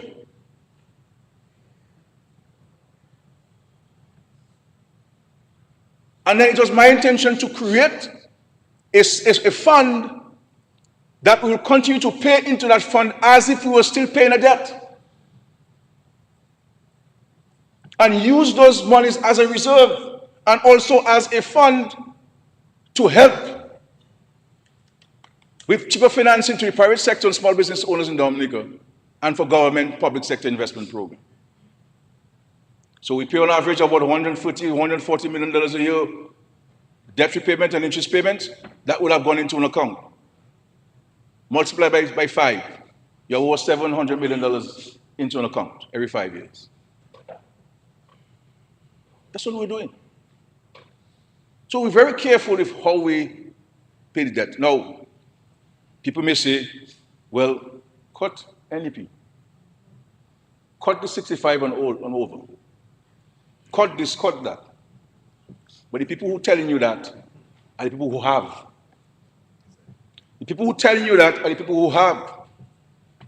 And we cannot, as a people, we cannot ever, and this is why, whether I am in this party or not, I am the leader or not, and so on, this is why I'll stay in the periphery to ensure that this party remains true to the people. The people, especially those who cannot help themselves. Because politics and government is about people, not about paper and files. It's about human beings. And I have seen, and many of you have seen, the impact of the National Employment Program on the lives and livelihoods of so many people across the country. This program has taken people out of poverty immediately, Mr. Speaker. Plus those who are on the program who receive homes, plus the children attending school, they have access to internet, light, water. And when you have less poverty, people can spend more. People can spend more revenue.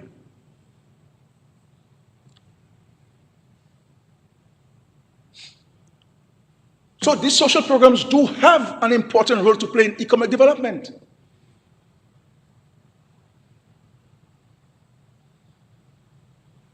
So, yes, we could cut this, cut that, and some people tell you, well, cut the NEP and give that to this. So you're not to say that you cut and reduce expenditure. Take it from the NEP and give it to them because that's where the benefits are. How selfish we can be. But as long as they're in the Prime Minister of this country, these programs are going to be there. They'll be reviewed as time goes by. They will be assessed and evaluated. We'll strengthen it. We'll improve it. But these programs are important programs to the people of this country. And yes, the issue of housing, yes, it has to be reviewed as to how we go about granting somebody a home, under what conditions we grant somebody a home. But the principle must not be compromised. The principle behind it, the philosophy behind it, cannot be compromised. And so we have to be responsive, but responsible. And I think where the voices of the opposition, the senators, are important, and I think that's where you should be focusing as a parliament, because people outside listen to us. And when I say outside, I'm only talking about Dominica, I'm talking about the international community. Where's our voice on the issue of climate change and climate justice? That's one of the very reasons why we're here, Maureen. Communities have been decimated because of the impact of climate change. People's livelihoods have been affected because of climate change. People's way of life, agriculture as we know it, is being affected dramatically because of climate change. That's why we should be lending our voice, because when you look at our debt to GDP ratio, our debt, a significant percentage of our debt has been to respond to natural disasters and external shocks. So I don't want us to make this thing an academic exercise, Mr. Speaker. This is real life things we're talking about.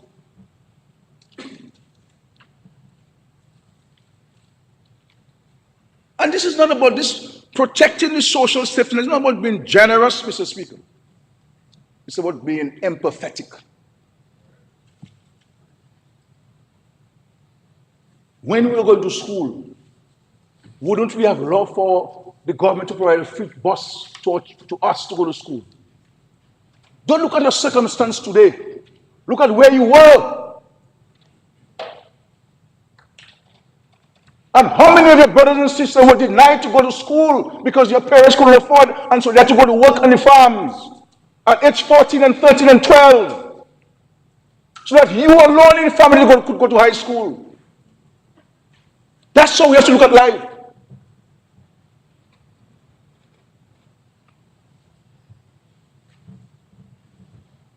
So yes, we can cut this because this can cost money, and it's no obligation. The government has four basic responsibilities. Basic infrastructure. That is why all our bridges were one lane. All they had to do is to get you from the one side of the bridge to the river to the other. Basic health care, which means that you go to the health center, they dress your sore for you, but when you go to the hospital, you have to pay. There was no overseas medical care until we came into government for people. Because the government responsibility is for basic health care, primary health care. Basic education, which means that when you get to age 16, you have to leave school. You have to leave school. This idea of government giving you money to go overseas, that wasn't happening because the scholarships we got in the 60s and 70s were scholarships funded by external agencies. I went to school, Mr. Speaker. I got not $1 from the government. Not one. But just because I did not get, I should deny other people the injustice of not getting the opportunity to go to school because they're bright children. So you have to be motivated, Mr. Speaker, by empathy. And so basic education is taught at high school, at age 16. This is why when children would repeat a class at 16, they send you home. Because they're no longer responsible for you. And so yes, the Minister of Finance referenced the free tuition at the college. But this is in an effort to ensure that every child in Dominica, irrespective of your station in life, is given a fair chance to succeed. By giving you not only the access to education, but the means. Because you could have access and not have the means. Because if you have Choral Festival, there's the access. But if you have the money to pay, you have to store away. And when you store away, the police arrest you. But in education, you can't store away in class. You have to be registered. And so what we say to children, what we say to parents, is that you must not take those things for granted. Take advantage of it. Be the best student that you can be. Be the brightest student that you are. And move on to the next level. And empower yourself to be independent actors in the economy of the country and the global economy. And so, Mr. Speaker,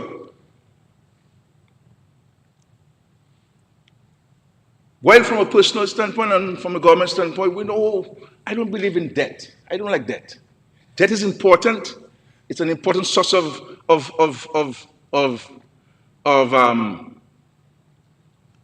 funds. And all of us, we take debt, whether it's to build a home, to buy a motor car, to deal with a family emergency, healthcare. All of us have debt inside. I am sure how many human beings don't have debt. Even the millionaires, billionaires have debt. Because they borrow. Because it is always not advisable to use your cash. And then one time I go to the credit union, the bank, they don't tell me that. I say, I don't want to, I'm careful with this thing. I'm very judicious with debt, unless it is in an extreme circumstance. But I want to say to the country and to say to the parliament that we do have a debt strategy. And even in all of these challenges we're having, we've been saving in a vulnerability risk reduction fund established some years ago during the COVID period, and it is resident in the central bank. And we have been able to draw down from those funds, Mr. Speaker, to do the walls and bells, to do the water crossings in St. Joe and Layu and in Makushri and the retaining wall in Bios. And we're saving and that's to tell you how monies how when you save it can build. We're only saving for a time being because of the fiscal challenges, $500,000.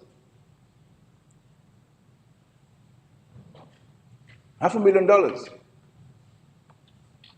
And so when things get better, when the fiscal situation gets better, the revenue increases more.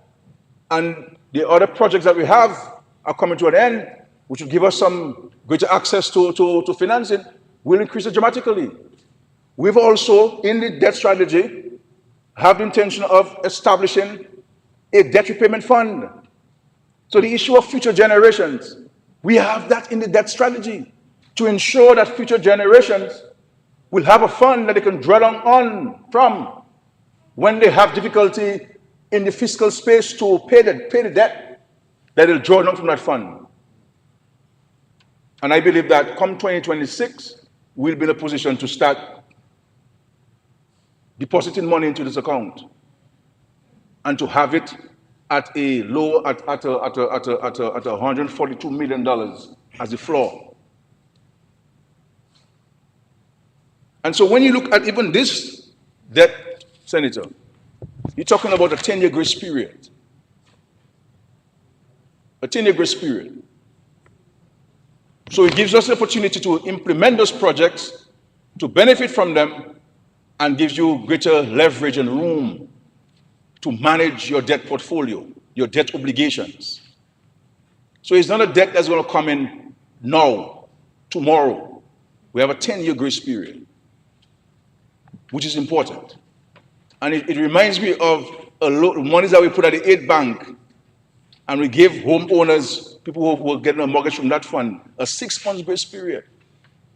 Because we felt that in the average house should be constructed in 6 months. So while you're paying your rent, you can build your home at ease, because the challenge people have is that they're paying a rent of $1,000 and they have to be paying a mortgage at the same time, and makes life difficult for them. So that's why some people's homes are incomplete and they move in, because they have to save $1,000. So we're dealing with real life situations there. This is not an academic exercise. Real life situations. And this is why we took a deliberate decision that part of those funds will go towards the resettlement of Pile Soufrière, Good Hope, Saint-Sauveur, and Campbell. And also part of those funds will also be used to pay some of our service providers who we owe, so that we fulfill our commitment to them, our obligation to them. And so we will be paying about $30 or so million to service providers, Mr. Speaker, and clear off those we owe once and for all, Mr. Speaker. And so in essence, senators, all of this money is going to be spent in Dominican. And those that will be spent overseas for marketing, it will benefit the hotels and the guest houses and the Airbnb in Dominica and the taxi operators in Dominica. So this is what it is. So rest assured that this loan has not been taken in isolation.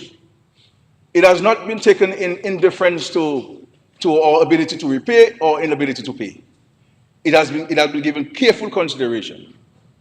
Careful consideration. But we believe that it is monies that are well spent. And so we look forward to us receiving those funds once Parliament would have approved. And we are ready to move with the construction of homes in Campbell. We have designs. We have designs for Pile Soufrière already. And we are ready to move by utilizing local contractors who will build those homes for us, hoping that they can build those homes for us with efficiency and speed, Mr. Speaker. So I thank you, and I hope my comments would have addressed the questions I heard you ask. And if you think it has not, you're free to stand and ask me and tell me which ones I didn't answer. Senator Paris, please. No? I would like to have a conversation if you have a question too. Yeah, I'm serious. Yeah, tell me which one. Tell me which one. Tell me which one. Yeah. Can give me an opportunity like that for me to miss it? I have concerns about the empowerment of the young people and our skills people in those communities, and Dominica at large, empowering them to participate meaningfully. That is always a problem that I have. Mr. Prime Minister, just let me say I like this opportunity here. Because engage, I love this. I always have a concern that there's tremendous more room for us to empower young people in the fields, young engineers, young contractors, and people who exist in the field. But which ones we're not engaging? But please. But which ones we're not engaging? Because you make a statement. No, that is not a statement, that is a question. No, but you make a general, no, it's a statement you're making. You make a statement, that's not a question. I'm an English teacher. You're a statement. I mean, you are making an assertion. A general assertion. Yes. But the question is, who are you talking about? Because every contractor I speak to are telling me, Prime Minister, we need workers from overseas as an emergency. But that's exactly the point I'm making. Because they either have exhausted the local market in many respects, and two, people are not availing themselves. So and I keep telling them, but why don't you guys speak about this publicly? Why are you giving people, why is it that in the country we have the notion or the view that there's no work when every person, whether it's the supermarkets who are asking for foreign workers, whether it's the hotels asking for foreign workers, they all ask us for foreign workers. So if you have particular names of engineers, because all of the works that we're doing, we're begging for an engineer. The FS had to go and literally beg a local engineer to come on the roads enhancement project. We advertise those things, comrade. The basic distress fund, the projects, the water sector, we need engineers. The problem I mean, someone have is that everybody wants to be their own shingle in town, rather than working together. So, a civil engineer, a structural engineer. So, Senator, take your seat still, and then you'll get up and ask another question. If you go, no, two members cannot be standing at the same time. So just sit and then make him respond, and you'll come back. So I'm saying that if you take a geothermal, for example, you will have it because internationally tendered. But all of the subcontracting have been done for local Dominicans. All of the interventions we're doing now, whether it's in Makusri or Bells or St. Joe, are local contractors.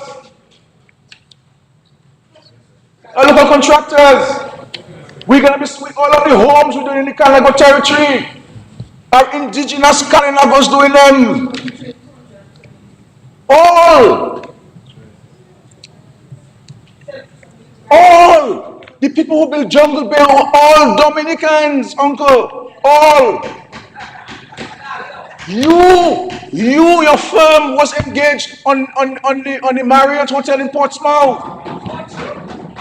Yes, Stuco was engaged. I mean, come on, let's be honest. If you tell me, well, we need more work, I will find it me. But don't tell me that Dominicans are not being engaged. It's not true. Yeah. But that's not what I'm saying. What are you saying, Uncle? But if you give me a chance, I'll explain it to you. You want me to explain it to you?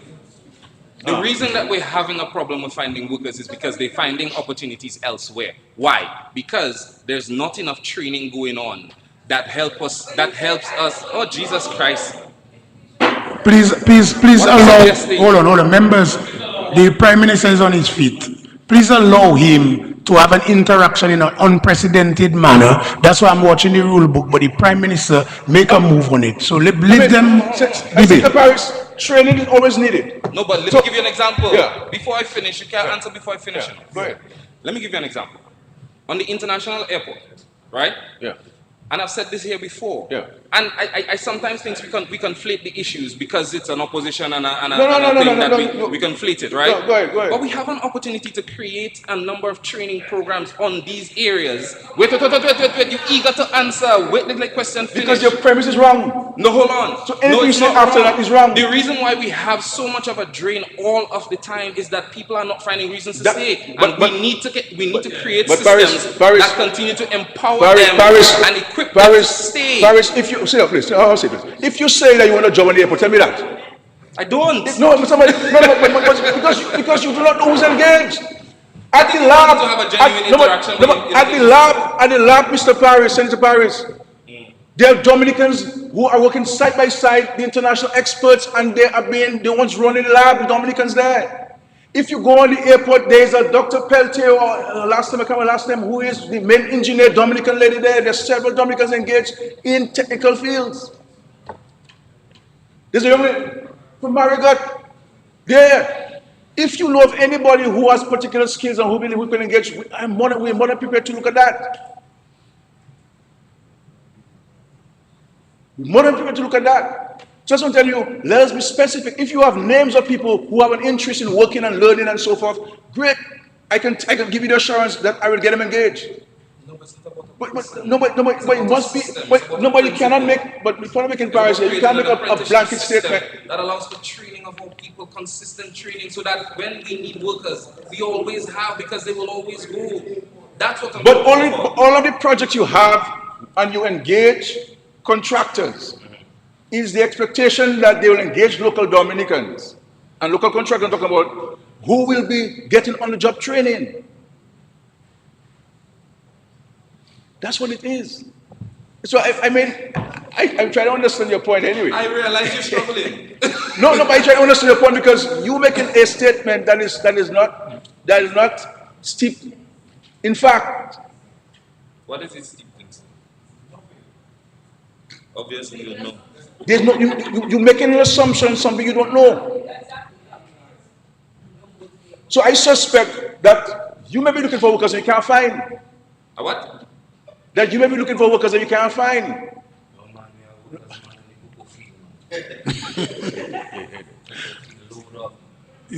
Anyway, Mr. Speaker.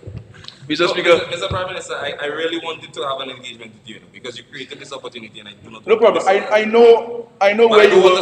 I know where you were. There was no seats for you, and there was nobody trying to listen to you as your person. So I will afford you the opportunity that you and I can meet and we can talk about all the things that you want to talk about. Because no, not there now. Outside. Because as you said, that in the Workers' Party, there's no place for a young person. What's the relevance of that? What is the relevance of that? There's no relevance. That don't have nothing to do with I agree with you. I agree.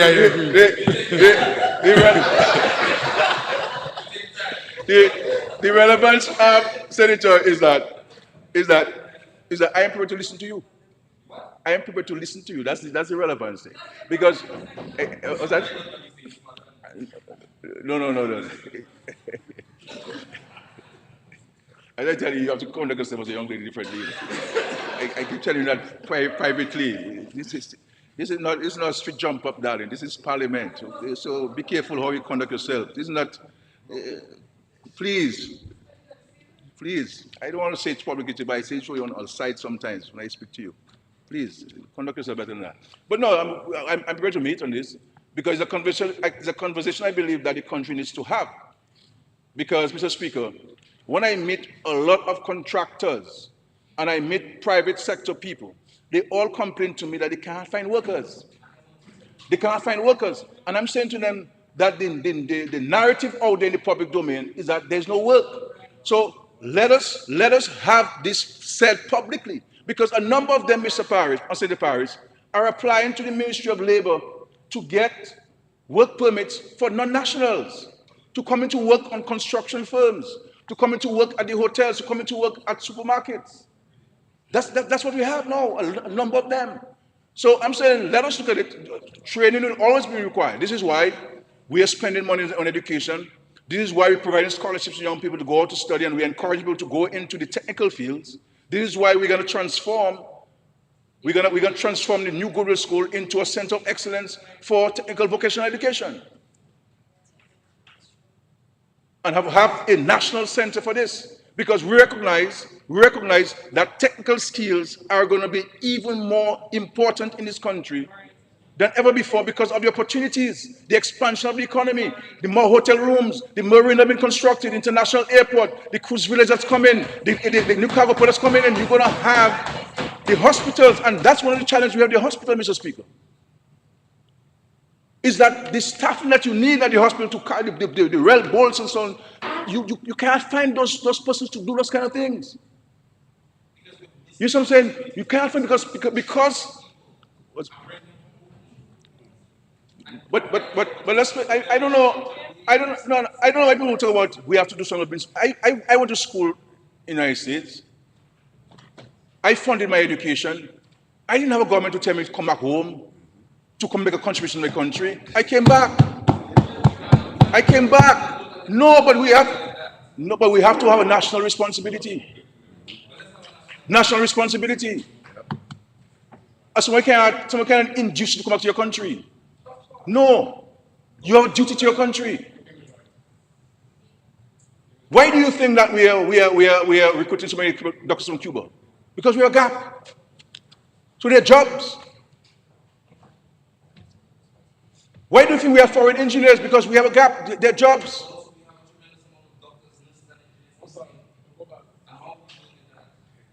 People make a choice. Senator, if you want to speak in the mic, because we're doing Make a something choice. unprecedented. No, there. it's okay. Yeah. Make a choice. Yeah. It's a choice, a personal choice. The people who move for different reasons.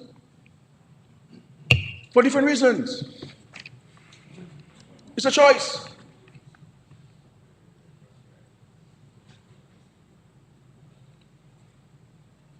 The choice. So there are different reasons. We can examine the reasons.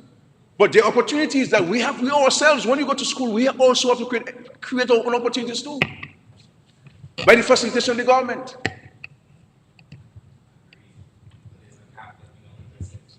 There's always been a gap. There'll always be a gap. So, Honorable Prime Minister, in regards to that matter, I think you have exhausted it. I don't know if you want to allow him to ask another question or we can move on. Okay, good. No, Mr. Speaker, I want to... Yes, yeah, okay. I want to make my final point is that this money will be used, as we said, judiciously. We have identified the areas that this money will be spent, and all of this money will be spent in the local economy of Dominica to create jobs, to help grow the economy, to sustain our social safety net and programs, to ensure that those among us who cannot take care of themselves are provided for by the state. There'll always be other priorities that could have been identified. But in everything, Mr. Speaker, you have to prioritize. What comes first, what comes second, what comes third. And I believe that the areas that the Ministry of Finance and Advice have provided there, the Ministry of Finance, I believe that they're crucial areas which will address a number of challenges confronting people. And for me, personally, the most important area is the resettlement of Campbell and the resettlement of Petite Soufrière. Because I know, I have been to those communities. I know the anxiety of these people. I speak to them on a daily basis. People who send me WhatsApp messages, people who I meet and who I encounter. And I believe that is an important day. And if I want us to leave this parliament with any other thing, Mr. Speaker, is that finally, that these people will be provided with resilient homes, comfortable homes, and homes that will become theirs with a title, and that they can pass on to their people, Mr. Speaker. I thank you, Mr. Speaker.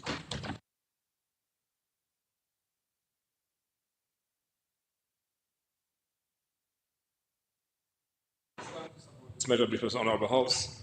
I assume it's a very hard mountain to climb to speak after the Honorable Prime Minister, but I felt obliged to do because I'm a little emotional here this morning, and in light of what is about to happen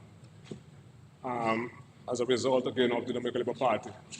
The member of Parliament for Mao is not there, but because of my historical attachment to to that area, I will try to speak to it. But Mr. Speaker, I want to make reference to Honorable Delbert Paris, who ran outside just now. He knows why. And it appears, Mr. Speaker, that he's still suffering from the aftershocks as a result of post-traumatic stress disorder. And that was evident there this morning. Disoriented, confused, Mr. Speaker. But those things happen when you do not respect and follow your leader. And as that was manifested this morning, he tried to take you on being the Speaker of the House. You have to respect your leader. And I may be inclined to ask for division again, because he did not say whether he was supporting the loan facility or not. But Mr. Speaker, I listened to him, but I want to say that here this morning. And our very presence here this morning, all of us, members of this honorable House, and those sitting outside the area where we are as members, but as well-renowned, distinguished public servants. We're here today on the 19th day of May 2025 as a result of the fiscal and financial resilience of this country, Mr. Speaker. Let us make this clear. We're here, including him, the Honorable Senator Delbert Paris, well-dressed, shining. The country is so hard. Why are you shining and bursting like that? I don't understand that. But, Mr. Speaker, we seem to underestimate where we are coming from in this country. When Hurricane Maria struck, Mr. Speaker, out of the housing stock of 25,414, only 78 were not impacted. It means, therefore, Mr. Speaker, every house except the 78 that I just referenced was either totally destroyed, damaged, or impacted, Mr. Speaker. The overall loss of the economy, over $3.2 billion, Mr. Speaker. Today we're here standing well attired, driving on nice roads. We have better houses, Mr. Speaker. It is as a result of the financial and fiscal, Mr. Speaker, management and resilience of this country under the supervision of the Prime Minister and the most stable party to be in government in the history of this country, the Dominican Labour Party, Mr. Speaker. Let's not forget that. So that they're trembling, they're not stable. If you're not stable, come to the stable side, Mr. Speaker. Mr. Paris. Mr. Speaker, let us talk to the fundamentals of the economy in 2025. They want to have the cake and eat it. It doesn't happen both ways. They want nicer roads. They want better things. But they don't want the government to take loans. They don't want the government to continue the CBI program. Mr. Speaker, the mere fact that this government can attract concessionary loans is as a result of the respect and the fiscal management of this country that have been demonstrated and manifested by the Dominican Labour Party administration, Mr. Speaker. Mr. Speaker, let's talk to the fundamentals. He made reference to the debt ratio to our GDP. The most advanced economy in the world, United States of America. What is the debt to GDP ratio? 124%. So that has to be measured. Your debt to the GDP ratio is relative to your overall GDP, Mr. Speaker. And Mr. Speaker, coming from Erica, and before that, we had Ophelia, and then Hurricane Maria, Mr. Speaker. You have to borrow. You have to attract grants, Mr. Speaker. And Mr. Speaker, he made reference about the country owing money. Let's just check our current account deficit, Mr. Speaker. That is in totality what you export in terms of your goods and services and transfer relative to what you import, Mr. Speaker. What does it stand right now? It is 42% of our GDP, Mr. Speaker. 2% less than 2023, Mr. Speaker.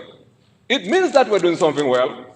notwithstanding the shocks that we have suffered, Mr. Speaker, down by 2%. Our inflation, Mr. Speaker, is down to pre-COVID period, Mr. Speaker, from 7.1% to 3.1%, Mr. Speaker, in 2024. Our economy rose, Mr. Speaker, in 2024 to by 3.5%, Mr. Speaker, notwithstanding what we suffered before, Mr. Speaker. But they're not referencing that. And in terms of tourism, Mr. Speaker, and I want to commend the Minister for Tourism. I want to commend you, Honorable Dennis Charles. Take a bow. Wow, take a bow, yes, man, take a bow. For the tremendous work that you have done along your permanent secretary and your team. Mr. Speaker, do you know that? They're not speaking about that. Our tourism arrival has exceeded, Mr. Speaker, Mr. Speaker, pre-COVID period, Mr. Speaker, by 42%, Mr. Speaker. And what we shall do going forward, Mr. Speaker, building our international airport, building more rooms, hotel rooms, Mr. Speaker, is to augment our capacity in terms of our traditional occupation, Mr. Speaker. And that's what we're doing, Mr. Speaker. So they come here talking, but they're not talking to the empirical data. They're not interested in that, Mr. Speaker. They're not interested in that. They want to have the cake and eat it, Mr. Speaker. And it is frustrating, Mr. Speaker. Mr. Speaker, I heard the Minister for Housing, and she has to be commended too. It's the first time I can recall, I do plenty of research. I can't recall there being a female, a woman, who has served as the Minister for Housing. And she is demonstrating that women are equally competent as men. Or sometimes better, Mr. Speaker. And we are moving forward. And I want to say thank you before I go to Campbell, Mr. Speaker. Because it's very dear to my heart. I still have the list of all the impacted families, Mr. Speaker. And I'm happy for Alfia, whose home disappeared, decimated. There was the only disco after Agdan in Campbell as a result of Erica, Mr. Speaker. She called me and sent me a video 4 o'clock in the morning when that happened. I'm thinking of the council clerk, Juliet Esprit, and a son, a young son, who perished in 2007. And when the Prime Minister came there with me, and the Prime Minister laid on the table the need for Campbell to be relocated, and I was supporting that. I spoke to them about that. And the people of Campbell are loving people, hardworking people. That's the only place, only areas in the constituency when I went. My wife knew I went to Campbell. But I came back with dashing, I came back with everything. Wonderful, hardworking people. And I'm so happy for the people of Campbell. Before Hurricane Maria, the then PS in housing, Mr. Savre, and all his technical staff, we met in housing, along with the chairperson of the Campbell Village Council and a member of a committee that we had. And we look at the various options by way of designs. And the people were getting despondent, and they were getting frustrated. But then Maria came, and the landscape changed. But with the Labour Party administration, I kept on saying to them, and then the PAREP currently keep on saying to them, that once the Labour Party is in office, once the Prime Minister continues to serve as Prime Minister and the Labour Party is in office, you, the people of Campbell, shall be taken to safer grounds, Mr. Speaker. And today that is being manifested, and I'm happy for them. I'm happy for them, Mr. Speaker. But, Mr. Speaker, I want to say something. I'm also happy because as the Minister for Public Works, when I went to Petit Soufrière, and I saw the condition and the devastation, we were not able to drive. Not even a four-wheel drive could have actually maneuvered the road. And I said to myself, that was crucial runnings. But it's Labour Party again. Labour Party. I want these people to sit here and they speak like nothing's happening in this country, Mr. Speaker. I went to Granby a couple of weeks ago. When I saw what is happening in the center area, Honorable Henderson, you have a community, within a community being developed in Granby.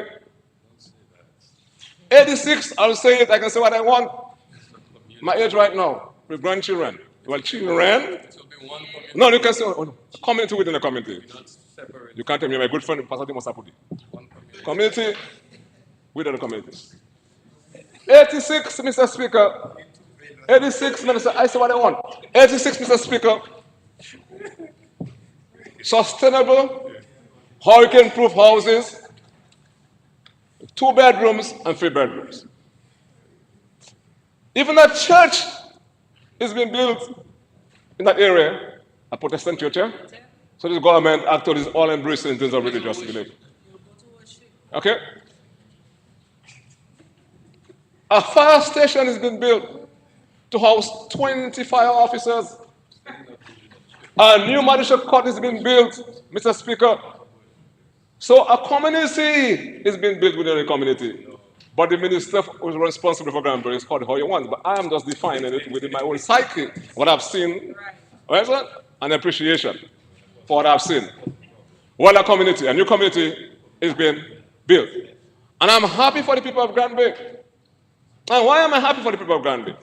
Because Granbury has been one of the bastions of labor historically. And I'm certain that Honorable Pierre Charles, a stalwart of Dominican politics, who fought for the people of this Granbury constituency and Dominica by extension, must be smiling in his grave, Mr. Speaker.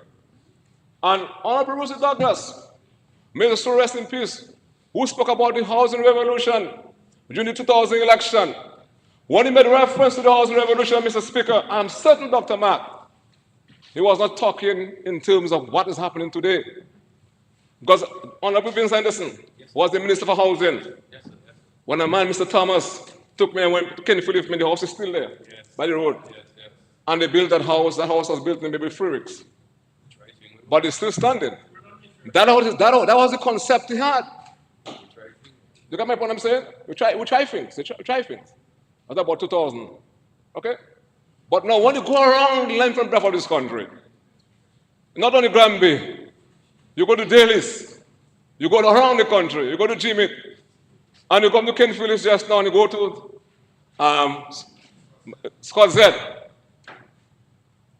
You can see the Labour Party is the only party in the history of this country who has been serious about building houses for the poor and the people on the margins and shadows of society, Mr. Speaker. But they cannot stand there and say that. They come there, just sending little uppercuts. And when I stand to speak, they rain and I. But Mr. Speaker, and they freed him. But the fact of the matter is, with your permission, Mr. Speaker, fellas have to understand you can be slippery. You understand? But when you're slippery, we know how to hold slippery elements. You understand? And then that is why, Mr. Speaker, he had to get himself in a situation whereby he had to resign. Not there. He had to resign. I'm sorry about that because he's a good guy. Right? Because he has to run because I'm going to ask for division again. You understand? I'm going to ask for a vote. So he doesn't want to vote. But Mr. Speaker, in just winding up, Mr. Speaker, I'm winding up. I must say, Mr. Speaker, to all those of us, Mr. Speaker, including yourself, you're from the Rose area, who knew Dominica before, and who are now witnessing what is happening now, must be pleased to see the transformation that's taking place on behalf of the people of this country, the poor and the downtrodden, and those who have been in the shadows of society, Mr. Speaker. Mr. Speaker, not only are we stopping, because I'm saying to you, the people of Laipa, I know the Minister for Housing have that. And the people of Peter Sufferer must be saying, that is true now. I know a good friend, the member of parliament, is not there. But yet it is true. And when they come there and they spoke about the loan that my friend there from Salisbury, a good friend, I don't give a blows because they just tell me those things about them. Are not. They say they're not sure whether the loan will be spent for the purpose. But I don't understand that. All the houses are being built. You go to Granby now, you see the road being built. Isn't that so? Before you take Pishler there, you see the road that's going to be more secured and safer for people to commute. Where the money going now? You can now drive one last of into Casablanca and Carnago territory.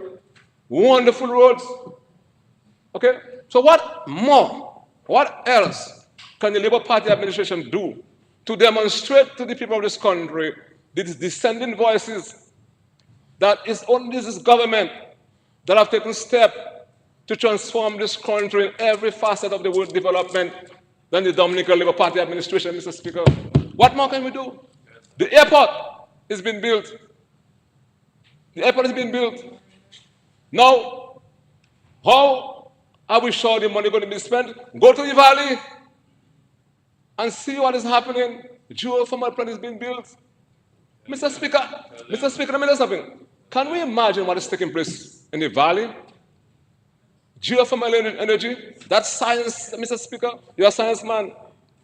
We drill the test wells.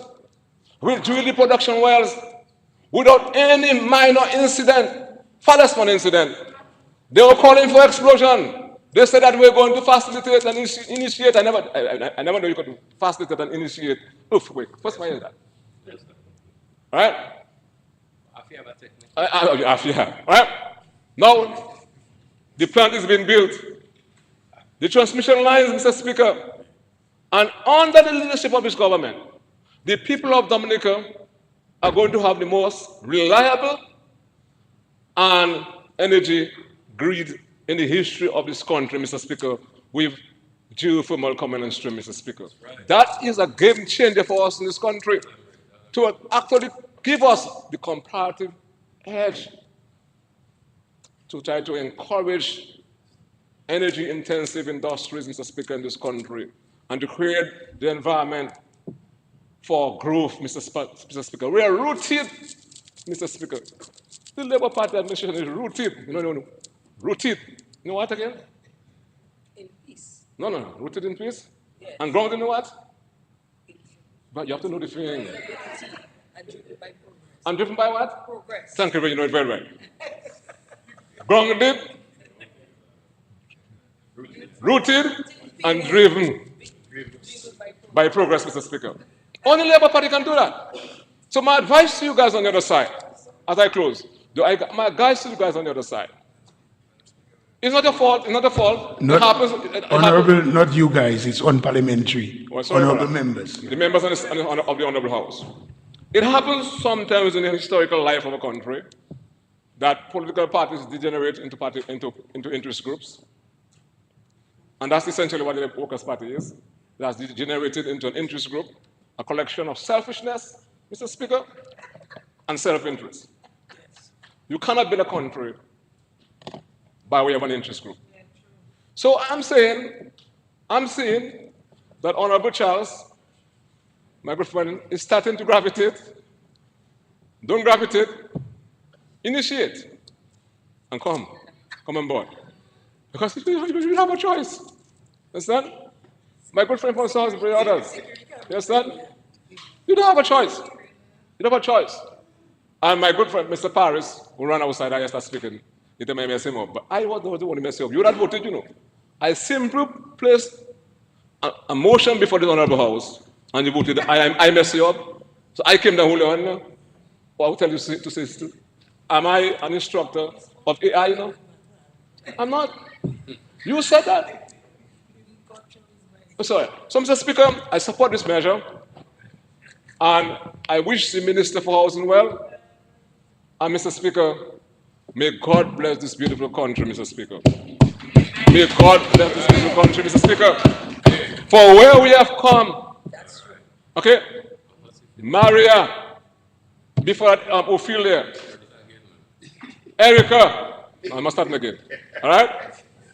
COVID, Mr. Speaker, and now, Mr. Speaker, is a miraculous endeavor to have gotten us there, Mr. Speaker.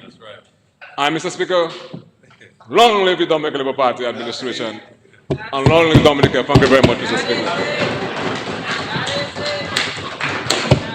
But the Honorable Blackmore, you said you are grandpa, but you're not looking old? You're not looking old? You're looking good, grandpa? You said you are grandpa.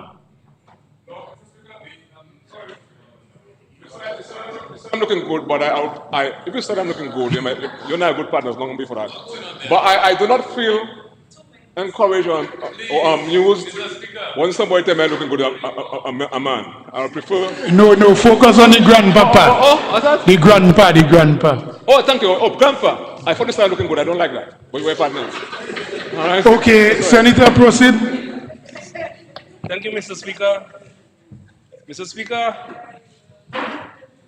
as you'd imagine, I stand to give my full, my complete, my total support, my everything to this motion before the House. But Mr. Speaker, when I came there this morning, I had a particular sequence in my mind. I thought the Minister of Finance would have presented the motion, the Honorable Minister of Housing, of course, made a presentation, and in the absence of the member for Castle Rose, my parliamentary representative, as second in command, I would have made my contribution. But Mr. Speaker, $69,930,000, Mr. Speaker, part of this is going to go towards the housing project in Castle Bruce for the relocation of Good Hope, Peter Sufri and Sansovay, and of course Campbell. Mr. Speaker, the question we should be asking is why not more? Why not the complete relocation of all of the people in Peter Sufri, all in Sansovay, and in Good Hope? Because, Mr. Speaker, anybody who witnessed, who understood what our people went through after the trough in 2022 would be saying, let us just relocate these people completely now. Mr. Speaker, but to come here, and I got a bit upset, so much so I drank the whole bottle of water. I was a bit, because economic weakness, fiscal irresponsibility for spending money to relocate our people in Pidi Sufria, people who still have psychological scars from what happened in 2022. The economic scars, Mr. Speaker. And if you go to Pidi Sufria today, Mr. Speaker, you will still see visible signs of what my people went through. And you come in asking to go for grants, go and get grants, and do this, and why that, and the CBI, the same CBI you all are actively trying to destroy. Mr. Speaker, if not loans, then what? If the loans, not what? Because why know what's going on here, Mr. Speaker? Because you see, Isaac Baptist was a whip on Delbert Parry's back. So right now, we're going to try to take it out on the people of Castle constituency. But I can say to you all have no place in the Castle constituency anymore. The UDOP have no place in that constituency anymore. So what you want to do is, don't worry with them. Whatever happens. Because you all cannot dress in blue and walk in Pidi Sufria, not walk in Sansovay, and you all have very, very little support in Good Hope these days. Because they were passing in charge of the constituency.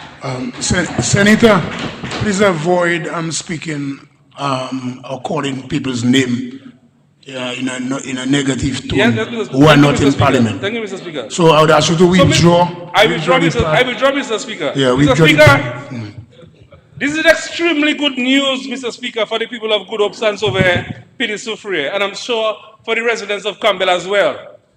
Mr. Speaker, in the case of Good Hope, Sansovay, and Pidi Sufri, these are vulnerable communities that continue to bear, as I said, the psychological and economic scars of this devastating trough system that struck them in 2022.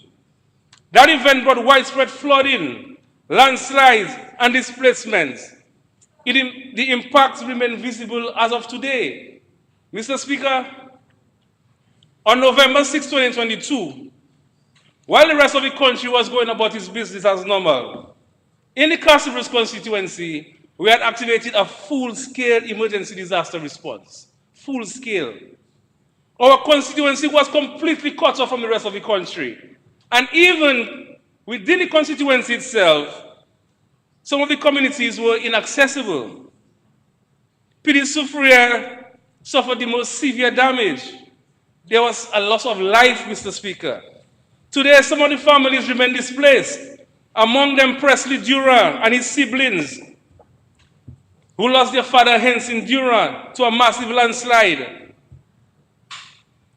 This was indeed a deeply tragic situation. And although nearly 3 years have passed, Mr. Speaker, I still want to convey my condolences to the people, to the family who lost their father, to those who lost their homes and their property to this dreadful event.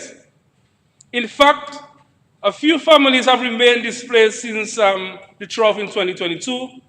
This validates, Mr. Speaker, the urgency and the humanitarian necessity of the relocation, not just physical mitigation, but psychological recovery.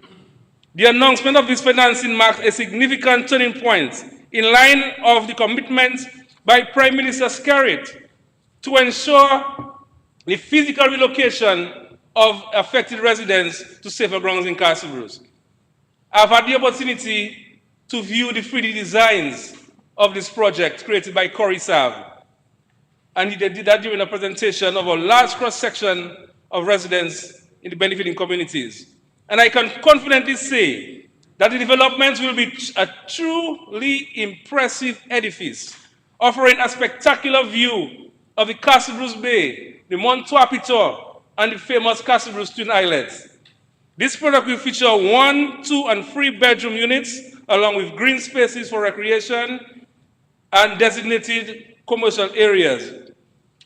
This upcoming housing development highlights that this is not only about relocation, but upward social mobility for some. It is envisioned a fully modern, climate-resilient development that reflects the high standards of planning and design.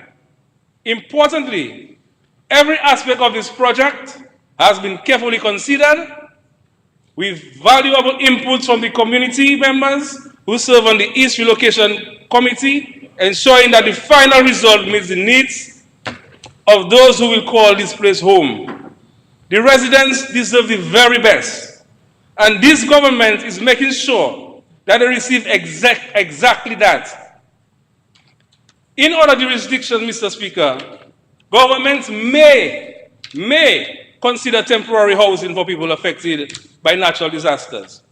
However, in Dominica, this Dominican Labour Party government ensures that those who have been displaced are provided with new permanent homes for free. Mr. Speaker, this is nothing short but extraordinary. Because in the past,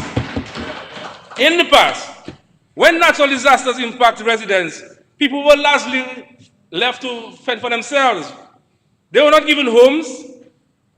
The homes repairs were not considered responsibility of government. The only assistance, Mr. Speaker, they were sure of was ration. And in those days, what ration? Butter, oil, and corned beef hash. Butter, oil, and corned beef hash, and some flour. Mr. Speaker, but talking about ration. Let's talk about ration a little bit. Mr. Speaker, after the trough affected us in the East, as part of the decisive and thorough response of the government, every household within the Castle Bruce constituency received a food supply and water for more than a month. Mr. Speaker, and these efforts for more than a month, every day, we fed our people and we gave them water, even those who were not affected in Castle Bruce. Mr. Speaker, these efforts were overseen by the Permanent Secretary in the Office of the Prime Minister, Ms. Anderson, and as you can imagine, under her coordination, the response was high quality, high volume, on time, and consistent. So in keeping, Mr. Speaker, with an already established pattern of excellence, the housing being developed for our wonderful people in the affected communities will meet the same standards, the same level of care, quality, and attention to detail that has characterized previous housing initiatives will be reflected in the new development, ensuring that every resident can look forward to a secure and uplifting living environment. Mr. Speaker, my heart is pleased. My heart is pleased.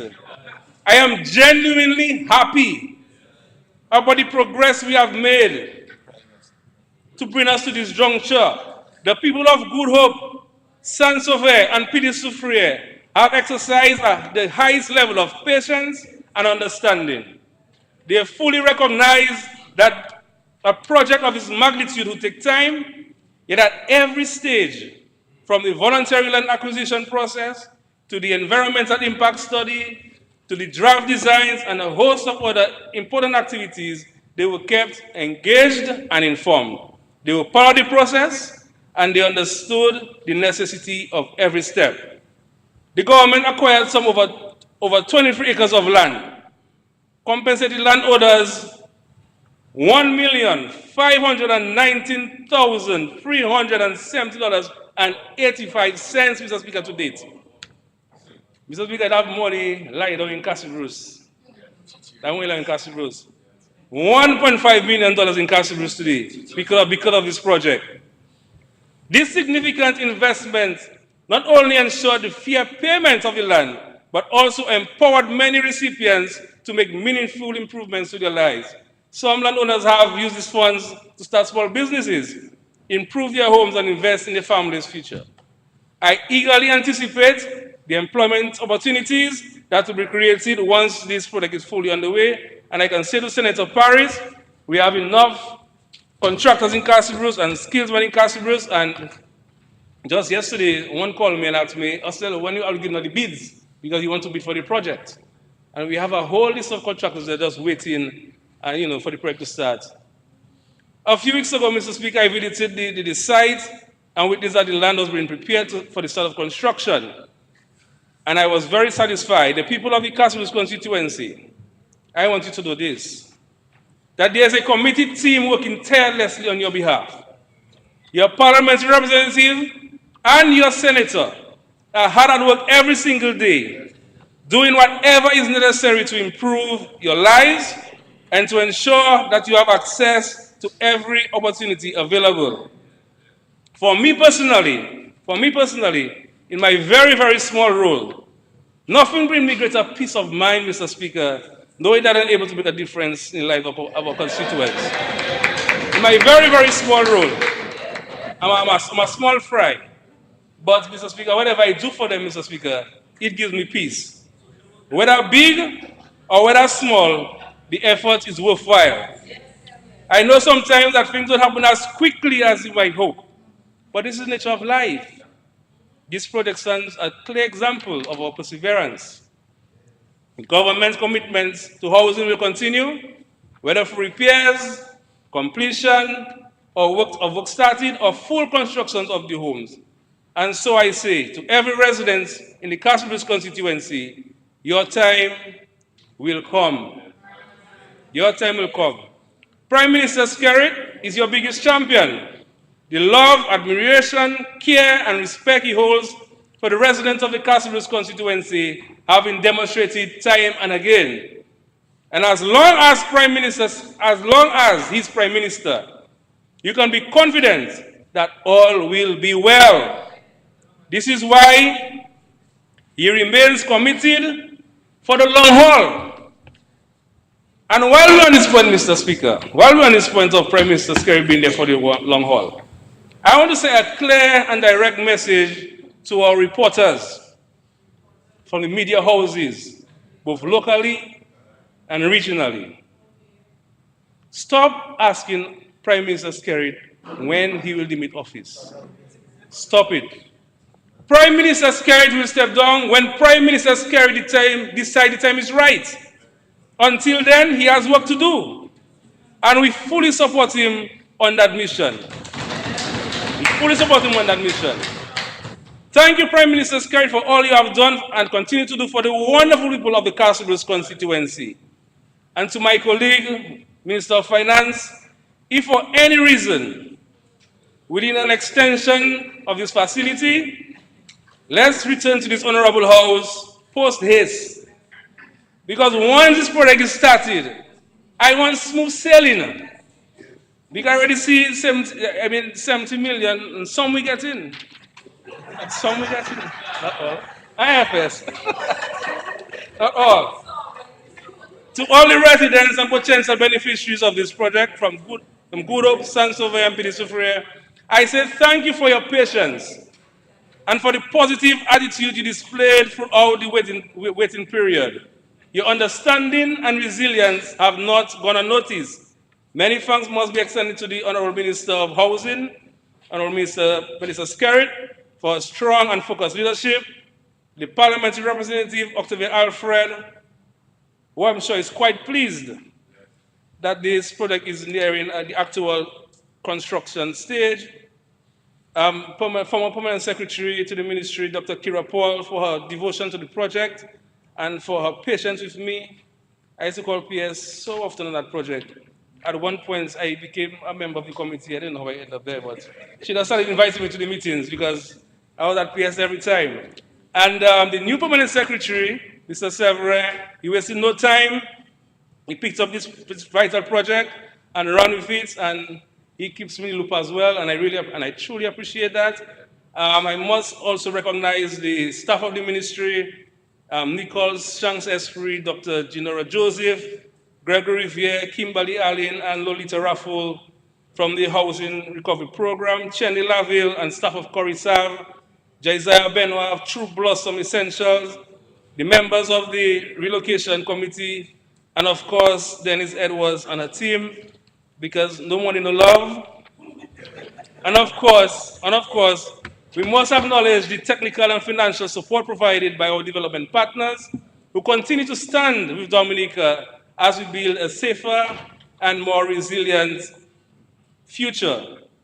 Mr. Speaker, in these few words, I wish to give my full support to the motion borrowing $69,940,000 from the IDA to begin the first phase of the relocation of Campbell, Good Hope, Sansove, and Pidisufre. In closing, Mr. Speaker, I'd just like to borrow a line from the immediate past Deputy Political Leader of the United Workers' Party, the opposition Senator, Honorable Delbert R. Paris. The future of Dominica is bright. This statement leaves no doubt that the Roosevelt-Skerrit-led administration is indeed steering Dominica in the right direction. Mr. Speaker, thank you so much. And I know the people of Good Hope, Sansove, Pidisufre will remember what Senator Laurie Victor and Senator Delbert Paris said about the housing project that we're going to do for them in Castle Bruce. And they're saying, you said to them, to stay in Pidisufre, in the vulnerable community, and whether landslide or whether rain, whatever happened to you, happened to you. That is what you all said to the people. And I want it to remain in the minds of the Castle Bruce people, the entire Castle Bruce constituency, that the UWP opposition said, do not build homes for them. Do not build homes for them. But God is good. God is good. The people of the Castle Bruce constituency, there are some soldiers in the Dominican Labour Party government. And that will ensure, and they will ensure, that the Dominican Labour Party will keep winning the constituency. Thank you, Mr. Speaker. Yes. You're coming back after lunch, man. You'll get that.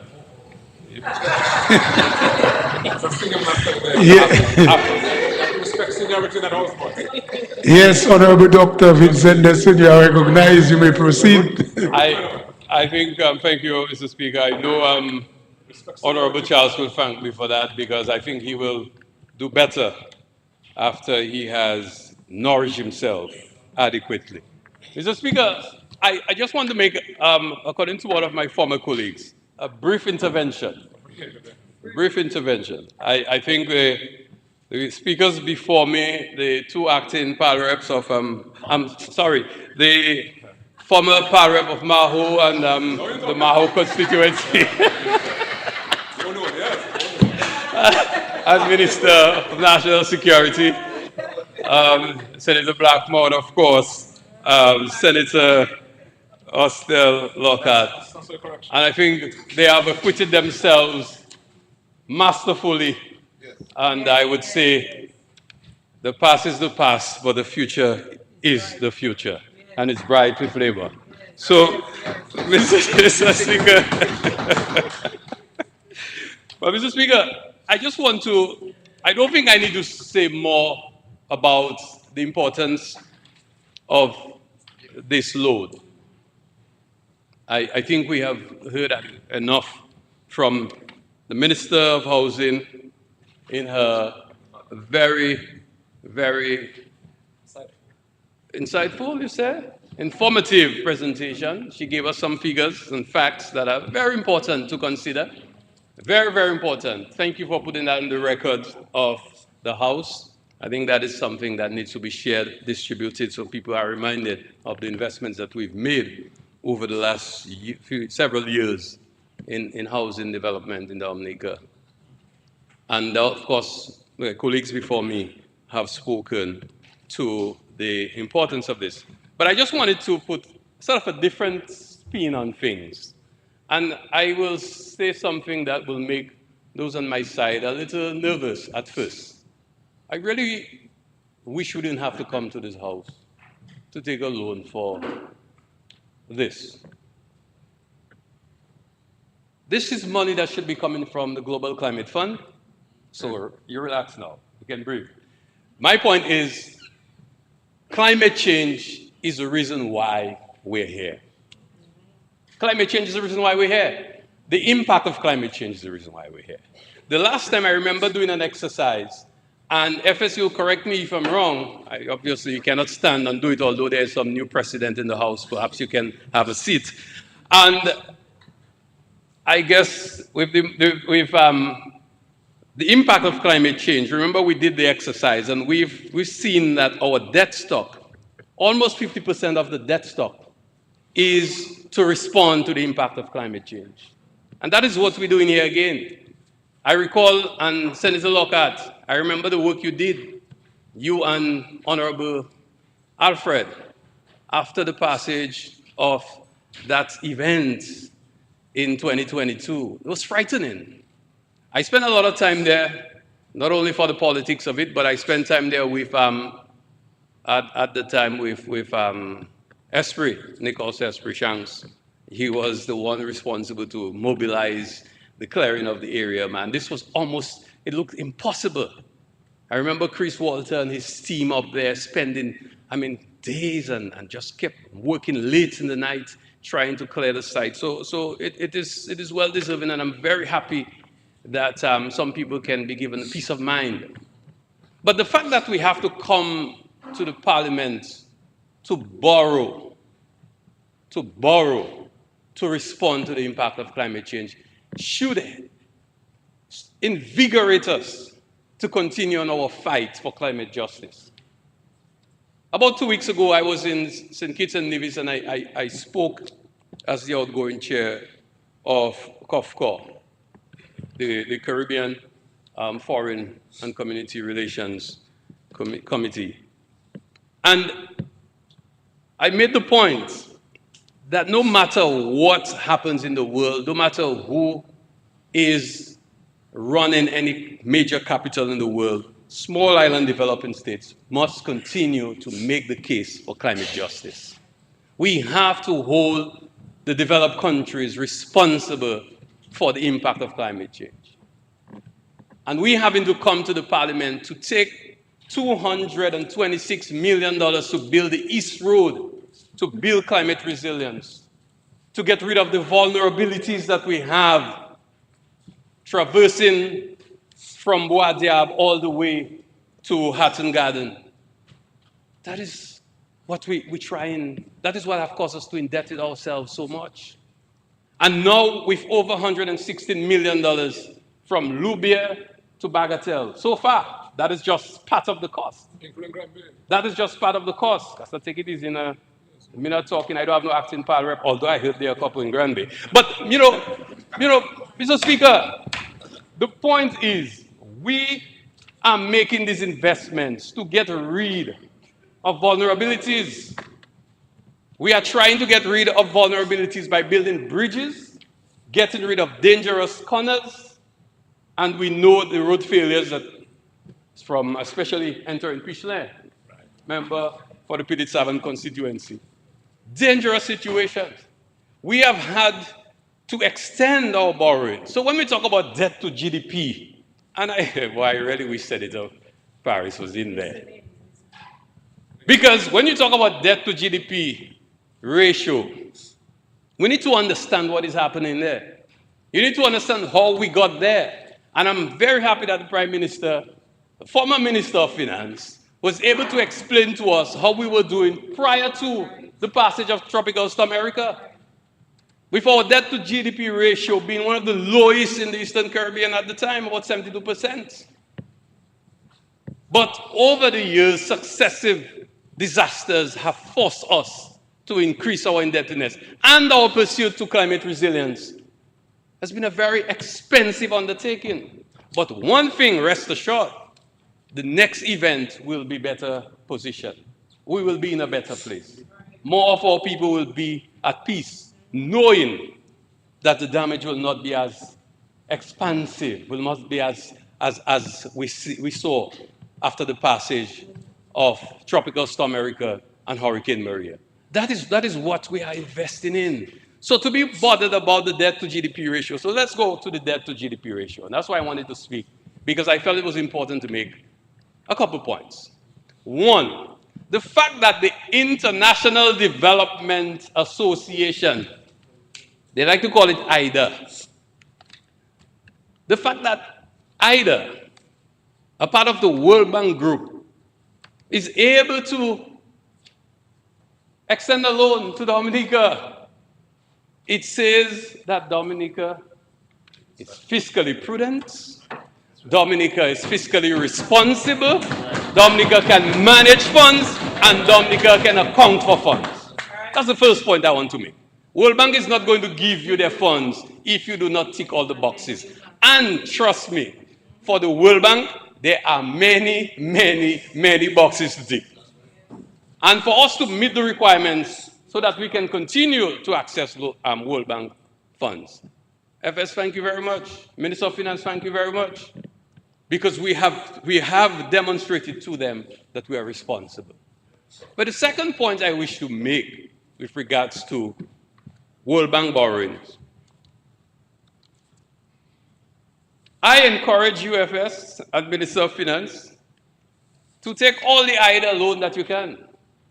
Don't worry, people. And poor Senator Paris, I like the guy, I think he makes some good points, and he has some ability that I admire, I must say. And he's courageous. However, he needs to hang out with me a little more. Because there are a few things that I would love to teach him. Because I hate to hear him, exposing, the fact that he doesn't know. IDA funds are for countries, not only that qualify, as I said, for point one, we qualify because we are responsible, we have demonstrated our ability to account and to be transparent with World Bank funds. But the fact that there are 74 countries that qualify for IDA funds to date. These countries are what are referred to as the lower bracket income countries. From the low income to the middle income, where Dominica finds itself. But Dominica is in a peculiar place. And I'll tell you why I tell FS take all the IDA she can get. Dominica, I just wish you would take it for the transmission line to the north, but that's another conversation. But the fact is, IDA countries are countries that sit within that area. Dominica, our per capita income last year was about $6,833 per person. Yeah, per person. US dollars, thank you, US dollars. And that is $450 increase over 2023, because we were 8,920 in 2023. So we've moved. Now, the fact that we have moved, that means things are getting better in Dominica. By international standards, by World Bank standards, and matrices and everything you can talk about. We have seen some movement in our GDP per capita. Now, Dominica is doing so well with investment in the international airport, the marina, expanding air access with more seats coming into Dominica, growing the tourism sector. We just saw the signing of $5 million plus for activities to boost agriculture, and that is on top of the over 100 million or so that we have spent to date since the passage of Hurricane Maria. And I'm talking as this financed through the World Bank program.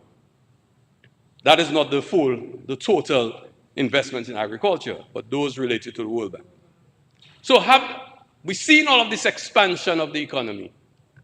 It means, Senator Paris, wherever you are, that when you talk about debt to GDP, as I told the one before you, and that was the leader of the opposition at the time from Marigot, that there was, well, that is Honorable Linton at the time, that when you talk about debt to GDP ratio, anytime you have a ratio, everybody there would do a little math in school. You maybe don't do calculus, but you do a little basic math. You have denominator and numerator. So if the numerator grows, even if the denominator stays the same way, the number will go down, the ratio will go down.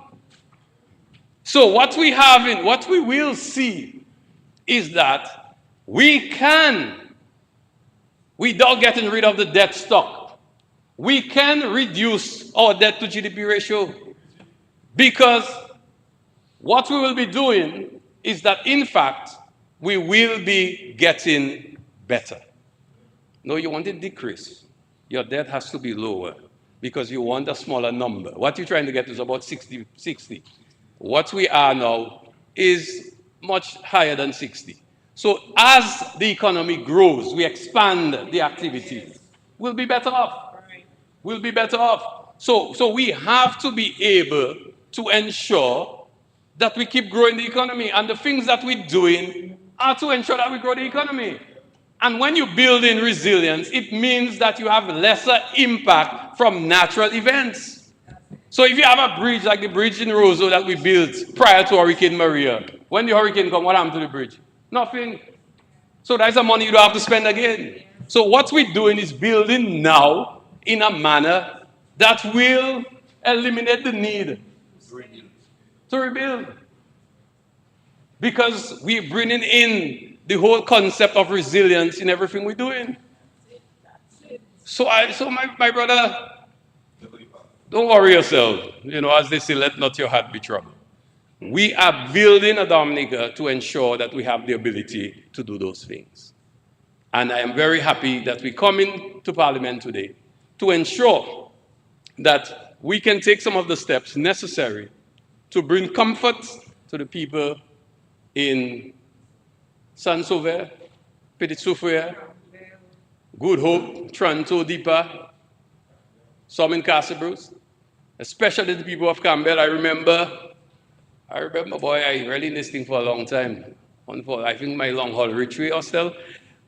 You know, I remember the passage of Hurricane, was it Dean? I remember when we had that situation in Campbell. Earl Williams was the leader of the opposition at the time. So that was the early 2000s, somewhere there. And I remember that. And he was beating the race with me to reach Campbell first. But the road was so bad, I reached first. I mean, I was out, you know. Me that there, we send drive from. Yeah, and imagine now I representing Granby. Boy, so since that time, I remember the nervousness that every time there was a weather-related event, the problem it would cause for the people of Campbell. And I'm very happy that my good friend and neighbor, Honorable Blackmore, has done a lot of advocacy, and now Member of Parliament for the Mao constituency, Honorable Laville, continue to raise a concern for the relocation of the people from Campbell. And I have met a few of them who keep reminding me of that and keep asking when are we going to relocate them. And I'm very, very happy that we are taking one of the most important steps to get financing to ensure that they can be relocated very soon. And I look forward to that project being completed so that, again, the people of Campbell can have some peace of mind. Mr. Speaker, I think that is the contribution that I wish to make, but I just want to say in closing that we in Dominica, our small island developing states, we need to continue making our voices be heard. And I know sometimes, people get worried every time, oh, those ministers travel in, Parep not there. And, people have to. We have to go out there, advocate, make the case. We were in China last week, and I was very happy we were in China because now the Chinese are stepping up their efforts to ensure that we can do the North Road. That is another important, very important piece of infrastructure. And that will build the resilience, but also complement the international airport and the marina. So we're going to build a road that will take you from the international airport to the marina. 2 new pieces of infrastructure that can help to transform Dominica. But if you're not there, people don't worry with you. You can send a letter or an email, that doesn't work. You have to go face to face and meet, engage, and importantly, be counted. Especially in this environment. You have to be counted. You cannot be absent and tell somebody to pass a message for you. C'est pas comme ça. It doesn't work like that. I waited for you, Mr. Speaker, for the record. For the record, I was asking you to interpret, translate. I withdraw, Mr. Speaker. Mr. Speaker, we have to ensure that Dominica's case is made. And that resilient story that we've been building, we cannot relent. CREED has done its work. We have transformed that unit. But the Dominica story of resilience should never be lost. Because there's no other country, no other island state that has lost 94% of its GDP and then 226% of its GDP within such short succession in about 2 years. And yet today, look at us, look around. You don't even see any signs. We're able to restore power before Puerto Rico. Puerto Rico grid always bashing up. Up to today, Puerto Rico has not yet fully recovered from the impact of, it wasn't Maria, it was the other one. It was Maria too? Okay, from Hurricane Maria. The same time, just a few hours difference. And today, they're yet to fully recover. But what we are doing in Dominica, we are building a geothermal plant. We are building the most resilient transmission lines. All we're asking, FS Walikumo. We're building the first phase. The first phase. And I will add, Mr. Speaker, and I know you like those things, you're a science man, you're an engineer, you like those things. We have now commissioned our battery energy storage system in Domlec, integrated. And I was advised last week that even if we just turn it on through the testing phase, we're able to save Domlec a major blackout because the battery system was able to run to provide Domlec with power for about half an hour before they were able to allow them to at least rectify the problem that they had with one of their generators. And that is the investment we've made. Yeah. And that is resilience. So one thing that I agree with Senator Parris on, this should be grant money. But where is the grant? We've gone all over the world looking for it, And trust me, Macabos come where, but I can negotiate, brother. I can make a case. When I go out there, boy, okay, I withdraw. But I can't say that in English. I was going to give you another one. I can't say that in English. Another partner used to say, there was a minister that used to say, I say, Bugla, I come here in my own accord to speak for myself and my country. I didn't just come with the others. So whether or not people agree with me, and I remember my days at the OAS, Sometimes it's just us alone, especially when we're defending our friends, when we're defending Venezuela. Sometimes it's us, maybe Nicaragua, if St. Vincent maybe have the courage to speak, they will speak.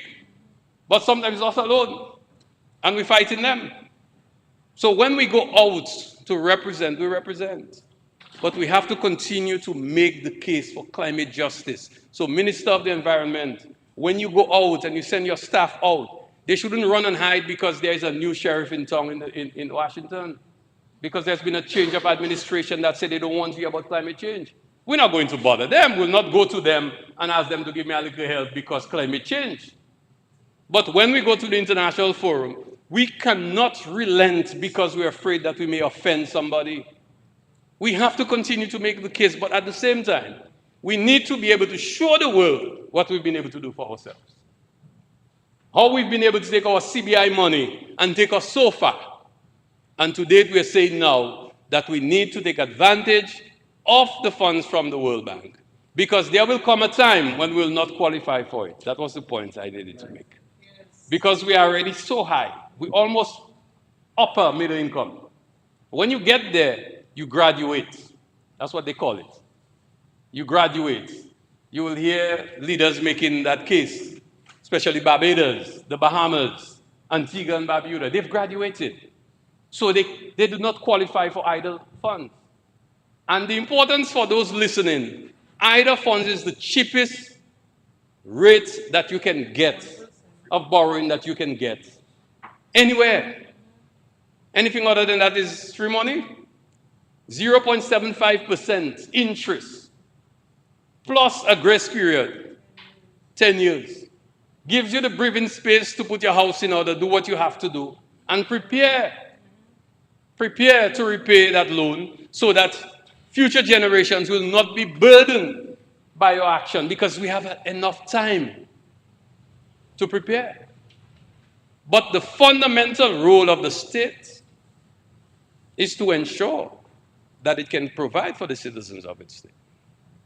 And we are utilizing every means that we find to ensure that we can fulfill our obligations, especially to those who have been affected by natural events, hurricanes, storms, earthquakes, and any of the like. So, Mr. Speaker, I'm very happy to give my support to the resolution before us to approve a loan of $69,930,000 for the purpose of ensuring the relocation of the residents of Campbell, and they will be moving to Wana. Those in Petit Savan and Petit Soufriere, my secretary's family live there.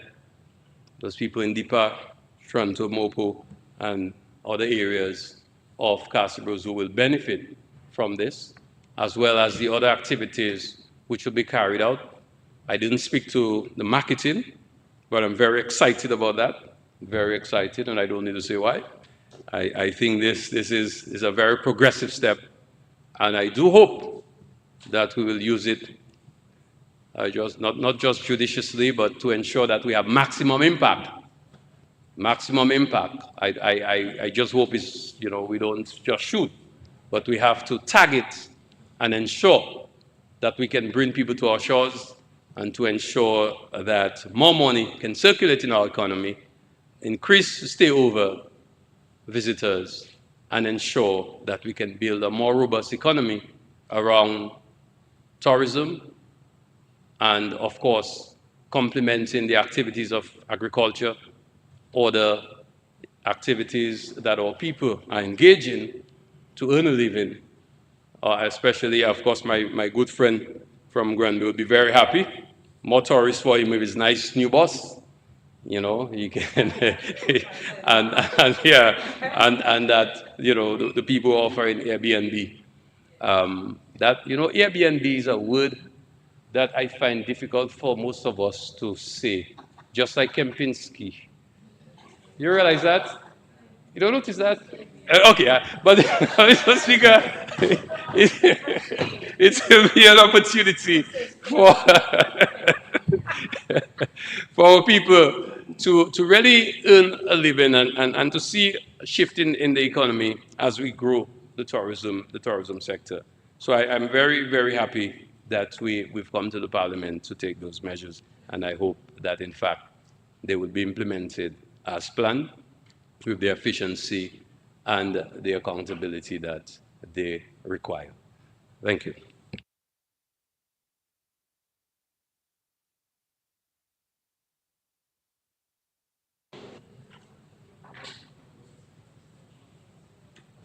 Yes, Honorable Charles.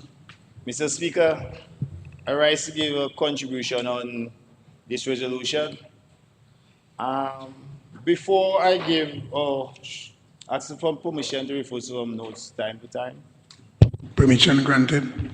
Mr. Speaker, before I go to the resolution, as a member of Parliament elected for Marigot, I don't like to mislead people. When I debate, you'll know if I for the bill or I against the bill. So Mr. Blackmore will have to call division to see where I voted. So Mr. Speaker, as Ms. Honorable Henderson said, I'll have a better insight and a better way to deliver this debate. At 19 years, I went for a loan. And all of us know the loan process. You have to go if you're credible or not. You have to go for all your credit reports. And if the financial institution did not qualify you, you cannot get that loan. Now with the idea, when it comes to climate changes that is taking place, I don't blame them to give us money, because those international countries are the ones who created the climate changes. So they have to find ways to give back. So technically, them World Bank giving us loan is a cry for the lower, or we say the foothold countries, after the international countries created the problem, they have to find a way to fix it. So now we come in here, basically as I can see, this is just a budget support because of climate changes, because from since Erica, when I dive down the wash, Glogome, the road it, half one way lane, and I see the government is, because I saw the road kind of a hole up, so I realized we dingle in some fund, something missing.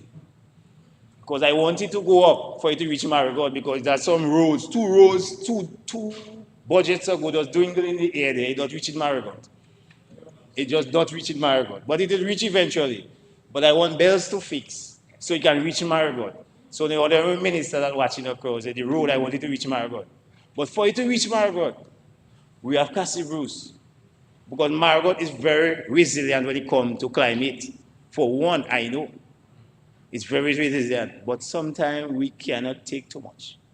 But this loan, World Bank say we qualify.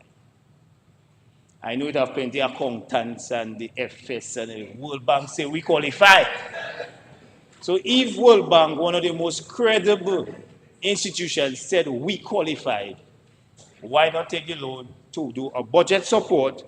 As you can see, our Honorable Minister of Tourism did an excellent job during Carnival to push my cousin, to push the influx of the diaspora and foreigners into to boost the tourism and the economical value. So we have to step in front. Not because I'm in the opposition and I support something that is good to move the country. They will say they take me. I don't know take me where, but I want to take the country to a next level, to work with the government to move this country a way forward. It's simple. We have bills to pay. IDA giving us loan, we qualify, we take it to pay our bills. And all other constituency, I know maybe they are a little more vulnerable than Marigot. Everybody advocating for the constituency. I will advocate, but I see Cassibus needed more. Good Hope, I know those places. They needed more. But eventually the 2 roads that dwindle will reach my God. It will reach. It will reach. Eventually it will reach. Because now it have some global war taking place. It have tariff war, physical war taking place. It haven't reached our shores as yet, but it's going to reach. By the hook or the crook, it's going to reach. I saw it already. Last night I went on, what they call in the site, Team 1 Shen, or Shein, or whatever. Shein. What you used to buy for $10, it gone to 20. Because the manufacturers are not waiting for Trump and China to put it on, you know. They put it already. So it's going to dwindle down. So all close store, all corned beef going to be expensive. Less barrel going to come down here. Because they're getting the increase over there too. So we have to jump in front. Because we have the public sector. We have Cassie Bruce. We have Discover Dominica to push. And look how our dear minister is standing. We have to protect our food security. And to do this, we need money. And more money. But with the food security, it have a lot of small business owners, manufacturers. We need those small manufacturers to come bigger. And we need the small, especially Honorable Pinard can help them, Honorable Grant. We can all light up Londonderry. So the school kids and them, we can have some more Addison James to get some more gold medal to push the country out there. So now, this loan is not really an next loan again. No, it's not a next loan again. We need to move this country. It's not just a next loan again.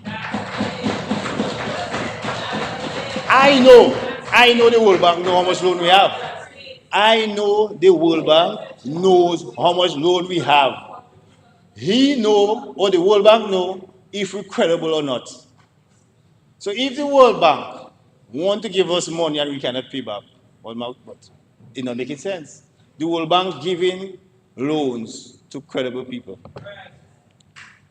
And I think the World Bank, and I know the World Bank know better than me. So now this loan, and the next loan not coming after, I know NBD. If NBD want to sing the very important bank and give it to the government, NBD know the government is capable. Well, this loan that's going to be passed in the House to support development in Dominica, because some people say, why road maintenance? Why this? Why a next loan? Why everything? But why not? Why not a next loan to move the country to a next level? And yes, the government of the day happened to be the Labour Party government. Not because PS Ansem of Agriculture, Ryan Ansem, his team gone home. That doesn't mean he shouldn't watch the NBA finals because his team not there. He liked this sport. So you have to support this sport. Not because I not support the Labour Party, I cannot support a loan that's going to move the country. Because it's not about party. Labour Party that there. Okay? I don't represent no party. You know. I represent the people. And it's the people's interests I come and represent here. So the loan, rest assured, the loan is okay. We qualify. World Bank qualifiers so that we know we can move the country with this loan for the unforeseen climate change. I know you cannot see climate, but we don't know what hurricane season is going to bring. So now we need to put party politics aside and think about the country. It have time for politics. Everybody playing their politics. But we need to pause a while, man. Give it a break. Give it a break and let's move our country. Let's move our country, please. And give this a break. And not because Tony talk or they take him. Not because Delbert talk oh, he don't vote, he shouldn't vote. Not because I giving especially young businessmen and the young entrepreneurs, careful, careful with those retired people that stick in their old ways. We have to stand your ground and vote for what is right. It's a simple thing. It's simple as that, you know. It's simple as that, you know. And stand by your ground, you vote for it, you vote for it. Simple as that. And the thing is that it have a, what do I say, forward ever, backward never.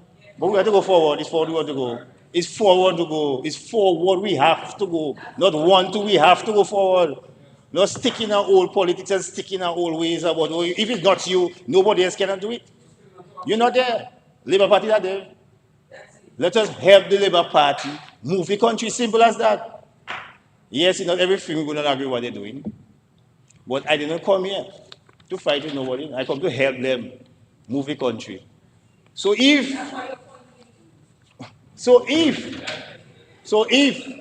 I have to get a little bashing and say they take me and voting for this, I voted on principle. Principle, simple. Simple as that. Vote for the bill for forward movement. We're not moving back because you cannot predict weather and climate. Although mankind is playing with it, you cannot predict it. The Honorable Minister of Environment, he knows that. Day before, weeks now, rain is falling. It's raining, it's raining, it's raining. Never in my life I heard Kalibishi flooding. You never know where we're going to flood next. All now, the Honorable, she's not there. Lucky Ajovi is looking for help. She have to pay Bobcat. She have to pay this. This is an unforeseen incident again. Climate change again. So we have to take it on. We don't. Margaret could be next. You never know where. So now we have to get rid of and take care of what is already Cassie Bruce, Petit Savant, deal with them because you never know. It's not stopping, you know. It's going to continue. Natural disasters is getting more dangerous, bigger. So now we have to take ahead, watch ahead, stop and stick in the old ways. And because it's not you, I don't support in it. Don't support the government because they'll say, yeah, take you. No, we're not in that. I will take it also. But I voted for something to help move my village, you know. My village want to get help, you know.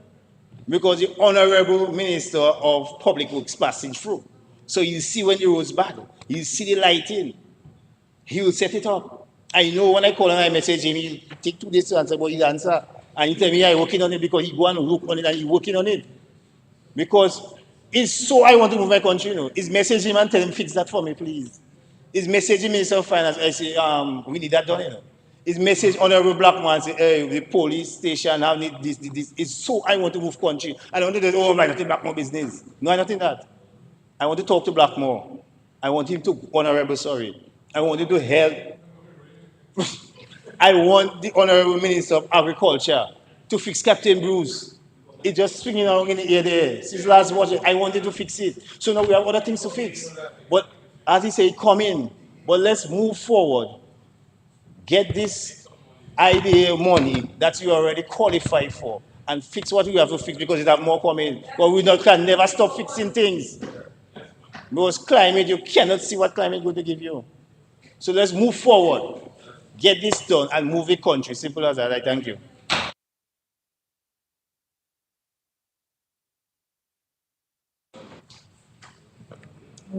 Honorable Defoe.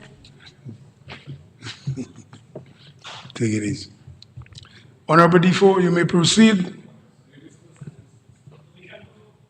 Yes, permission granted.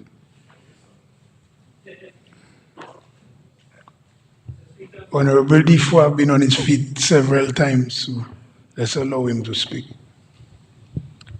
Thank you, Honorable Speaker. I rise to give my full support to the resolution presented by the Minister of Finance for credit facility from the IDA and for the specific reason to build climate resilient housing for the people of Campbell and Petit Soufriere. The purpose why I rise, Honorable Speaker, is because I represent the Piditsavan constituency. And if all my memories serve me right, the Piditsavan constituency is a constituency that have benefited tremendously from such initiative. So we have to really stand collectively on their behalf and be grateful for others that will follow through.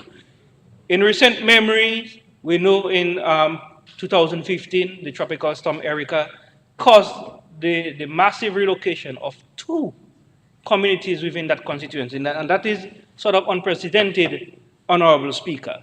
We had the entire Petit-Savan constituency relocated to the Bellevue-Chopin area, Petit-Savan as we know it now, and also we had the entire Dubic constituency, Dubic residents move to in center in Grand Bay.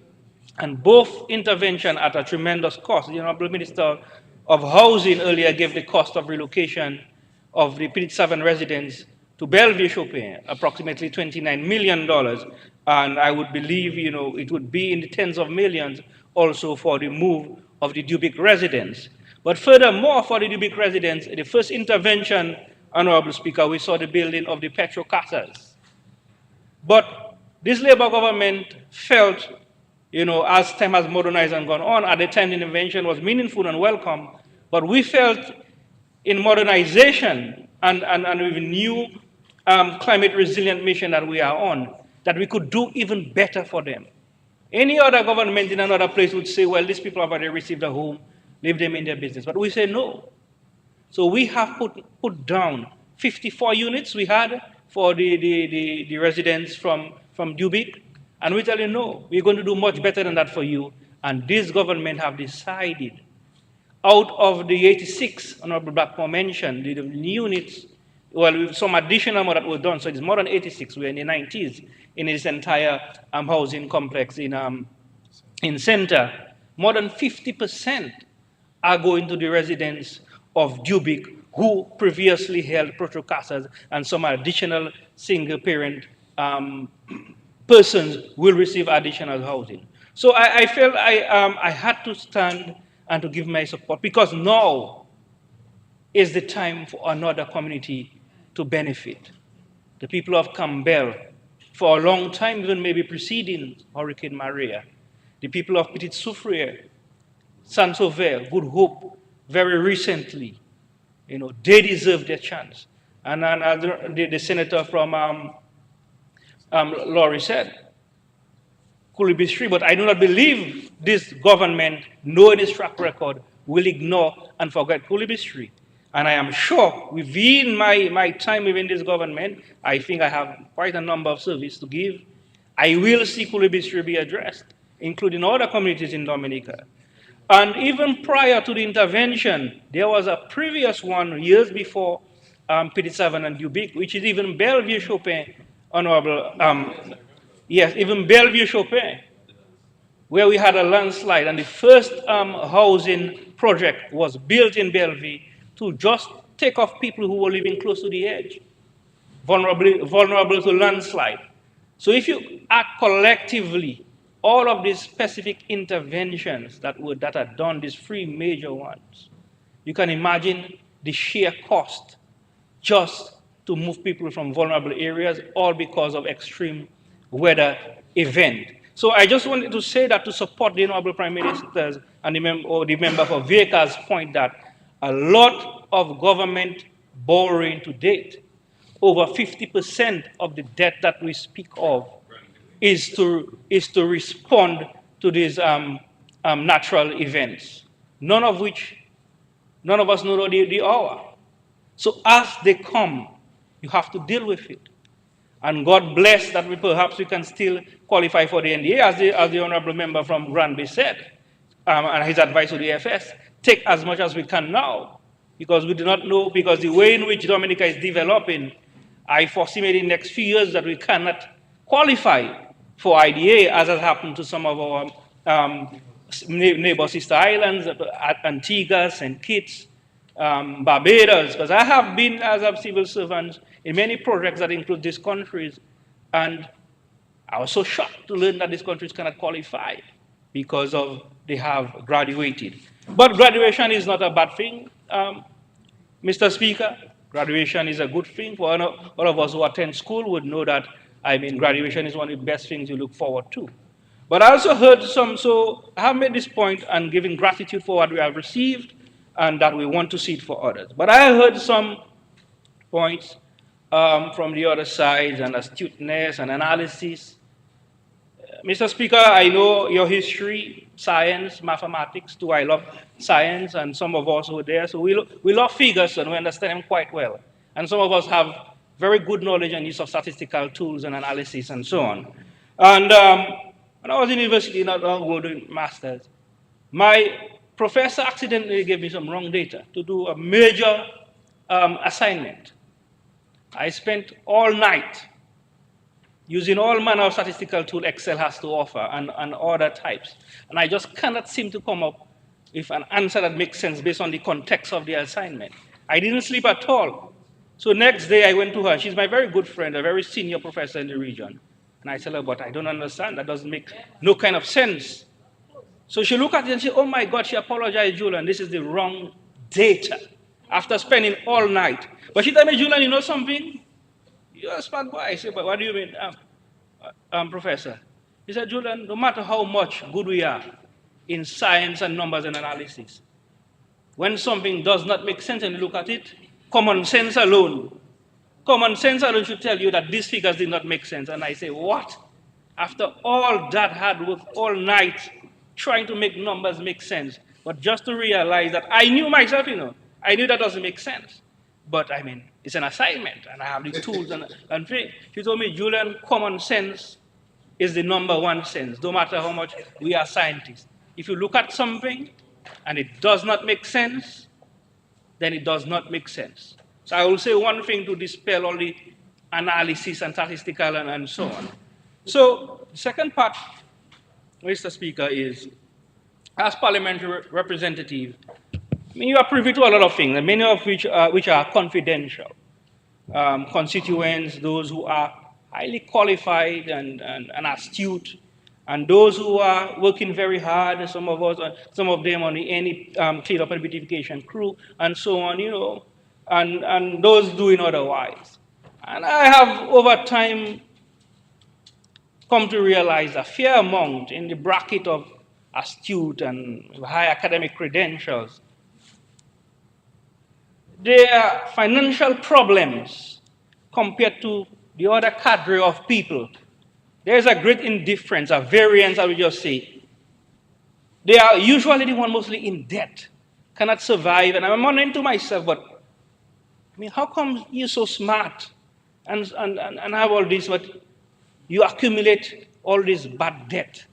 And others who are working on the minimum line can build homes piece by piece. After 10 years, they have 3-4 bedrooms and they have everything, all kind of couch in their house by little pieces. So I just got to say that, it is not always, academics have to do with good, sound financial management. And then the whole discussion with the old GDP, Japan, maybe fourth largest economy in the world, fourth or fifth now, 236% debt to GDP ratio. Now see where we're trying to get. We're trying to get to 60. We had 90-something percent. Japan, we all know, and after the United States had the largest aid donor budget, 225 this year. And they have one of the largest aid budget, after the United States. I say, but how that a country can be giving so much to people, so well developed, so well known to be a developed country. The reason is, and has clearly articulated by other members on this side, is that your ability to pay, and I'm not going to stress on that so much because it has been well done. Your ability to pay, your credibility is of paramount. The World Bank, other institutions, even our own indigenous bank, I will not go into it because there's another resolution. People will give because people want their money back. People have those that they are responsible for, shareholders, and then they want to ensure these shareholders will hold them accountable. So the fact that they have the utmost respect, They trust your system. They have done their in-depth situation analysis of just not now, but 20 years, 30 years, because you can see the timeline of these loans that they are confident that we have the ability to pay. I love to speak, Mr. Speaker, but I have promised myself sitting there I will be very brief. And with these few words, I once again support the resolution for the credit facility borrowing from the IDA, and I am fully confident that this money will put into good use. And then perhaps we can come again for the second term to ensure that the senator who spoke on behalf of the parliamentary representative from Castle Bruce can get all of which, because we understand this is phase one, and we have other people around Dominica. Myself too, because when I come out from there, I have to answer to my people. They will say, but Pal Rep, we see money is being taken to build homes, but there is a site earmarked, Honorable Minister, the parliamentary for Roseau. There is a site earmarked in Bagatelle for a few years now. Right, let them take your time. We're closing up on the Centre Grand Bay. We're closing up on a few other areas, and your time will come. So I ask them for their patience, that the site, which is here marked already for housing development in Bagatelle, will come. With these few words, thank you, Mr. Speaker.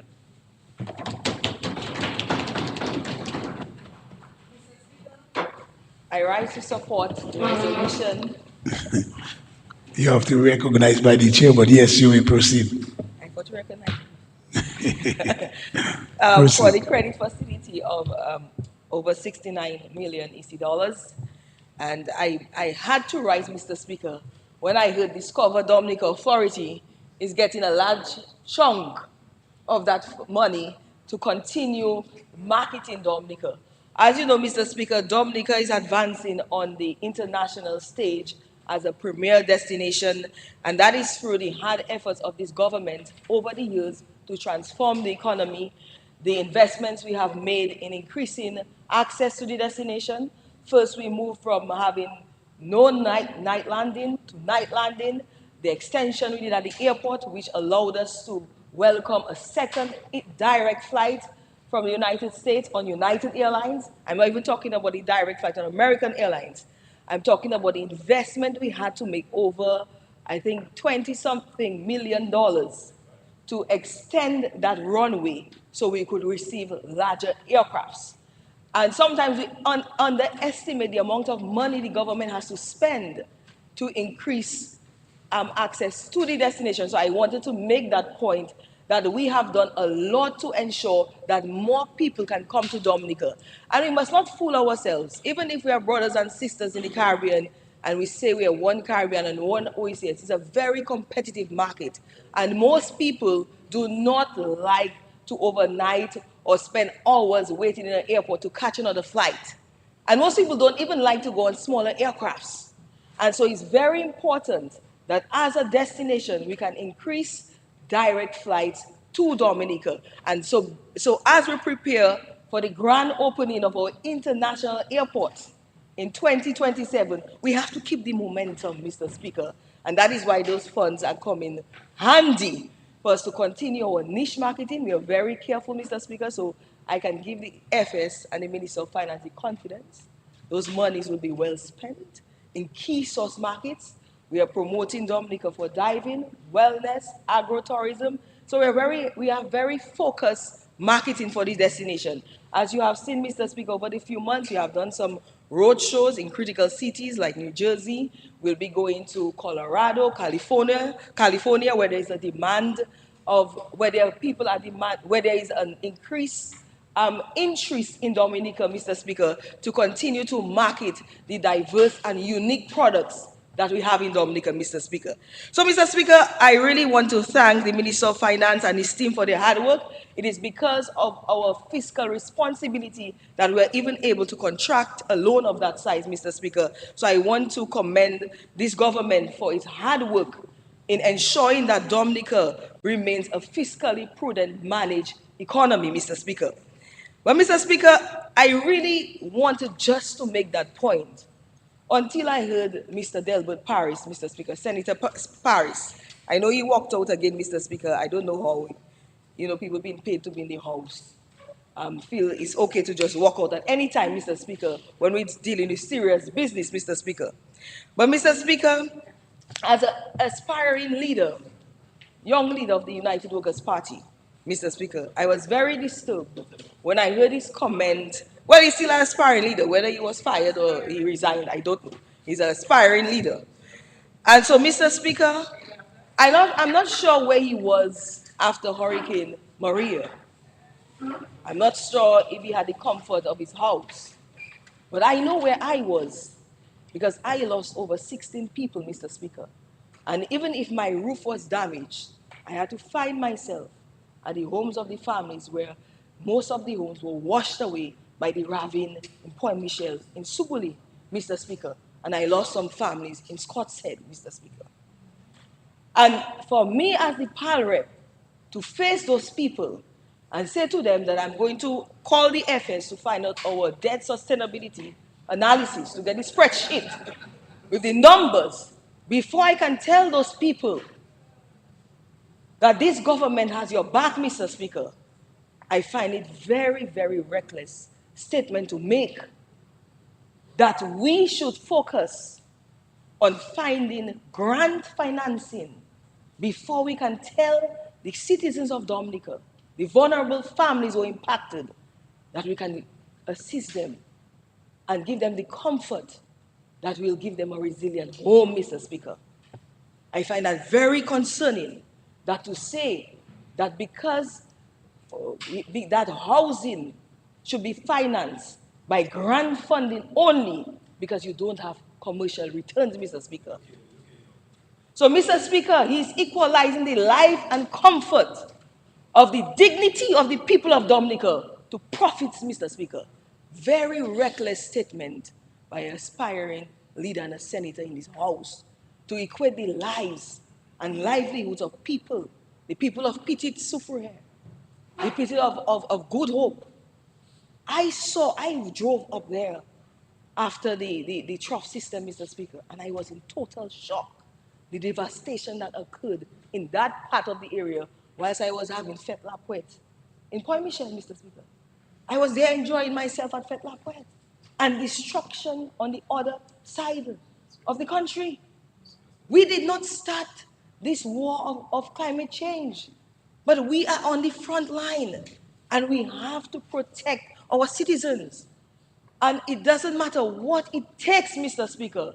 This Dominica Labour Party, who has always had the back of Dominicans, will find the money to ensure that we provide relief, especially for the families impacted by disasters caused by climate change. So we should never come here to play politics and to play games with the lives of the people of this country. And that is why the Dominica Labour Party will always be the best choice for Dominica, because we are the only party who truly care for the people of this country, and we will always put people first and certainly above profits. Thank you, Mr. Speaker.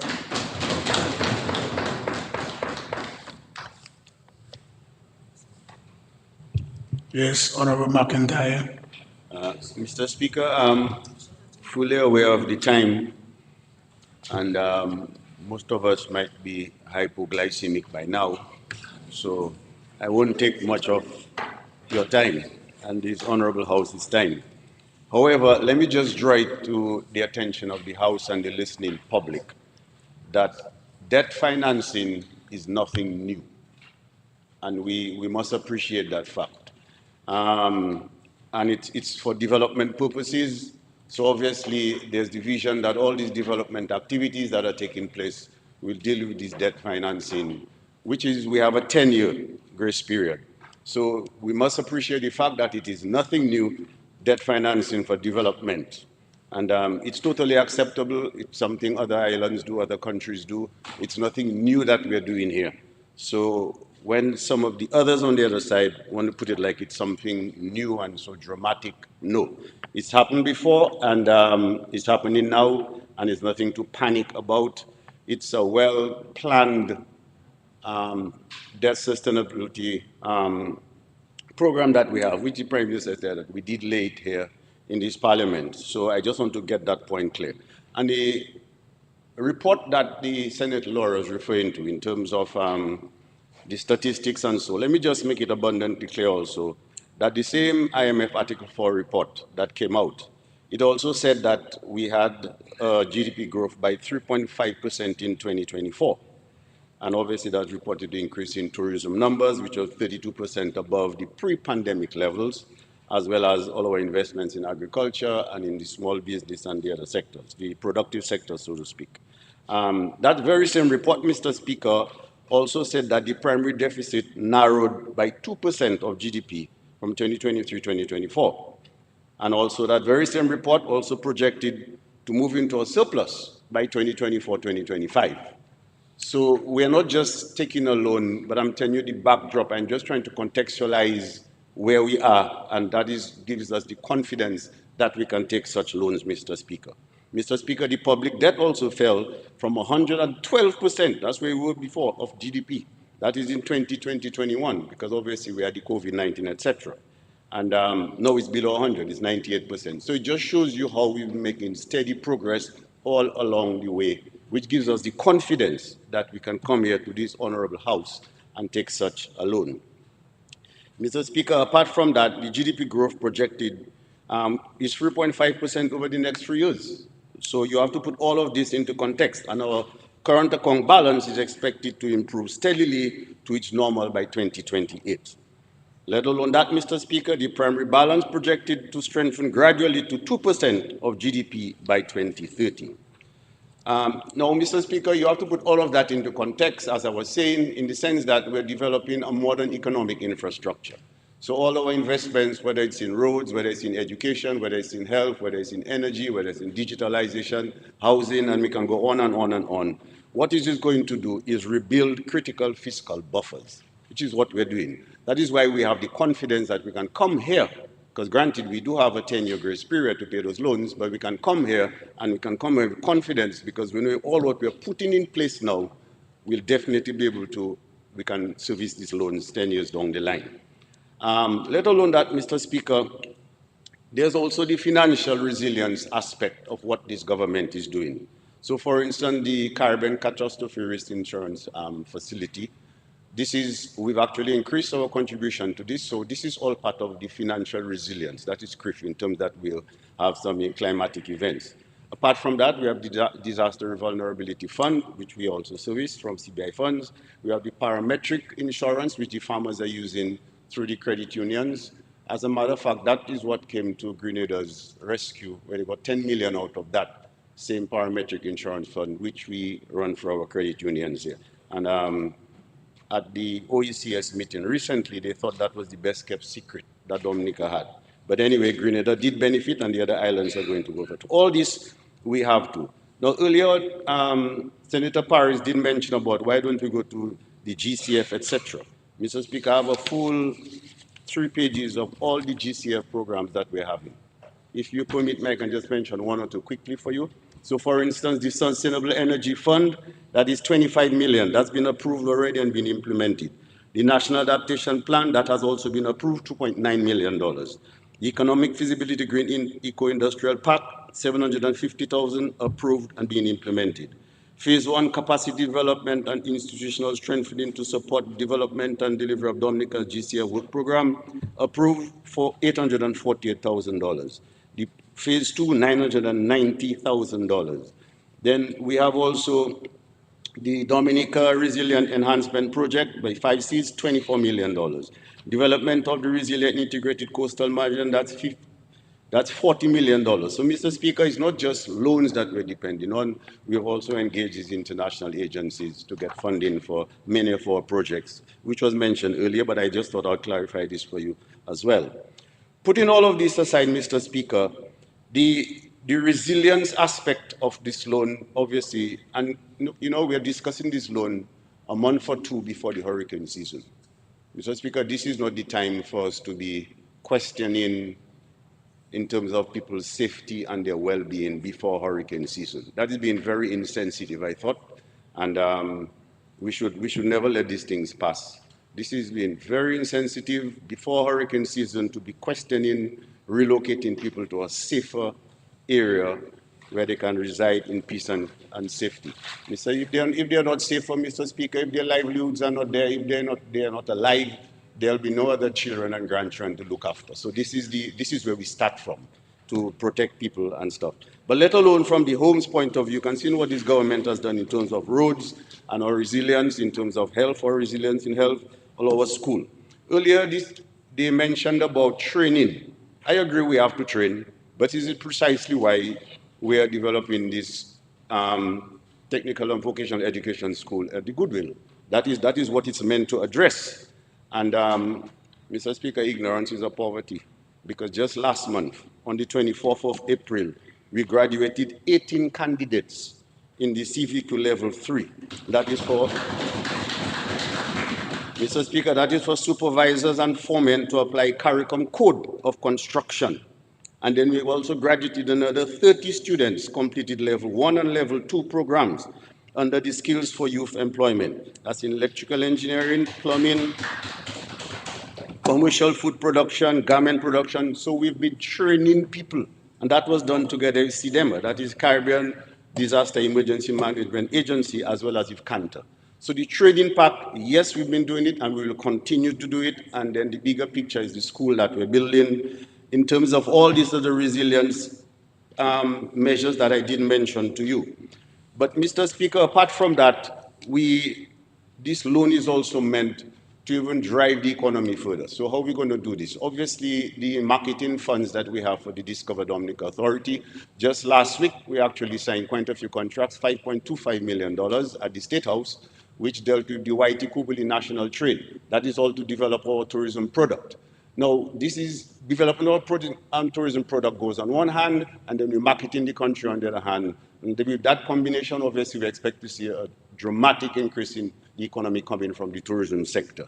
So everything is well planned, as I said. Let alone that, the amount that we're going to use to pay our local contractors, it's money in the hands of the Dominican people, it's into the economy, it's all local contractors. That is going to remain here as well. And then most of all, we have to look at the relocation of these vulnerable homes in those villages, and then that it just shows. But Mr. Speaker, you can only get to that point. As the Prime Minister said, there must be empathy. This is what the Labour Party embodies. This is what the Labour Party government is all about. It's all about love and sharing and keeping the vulnerable people safe. It's not about a one set. You don't run a government like it's just a business. There's emotions involved in that, Mr. Speaker. There's people's livelihood. So it's not all about money and checks and balances. You have to look deeper than this, and this is what the Labour Party brings it with. Yes, we are accountable. Yes, we can respond to all this different stuff, but at the same time, it's our love for people. That's what the Dominica Labour Party is all about. So, Mr. Speaker, having said all of this, and I recognize that both sides support this loan, and although Senator Laurie tried to say that it was a loan and it was in credit facility, but if I remember clearly, I think I used the word loan about 20 times in my presentation. So listening and hearing is two different things. Thank you, Mr. Speaker.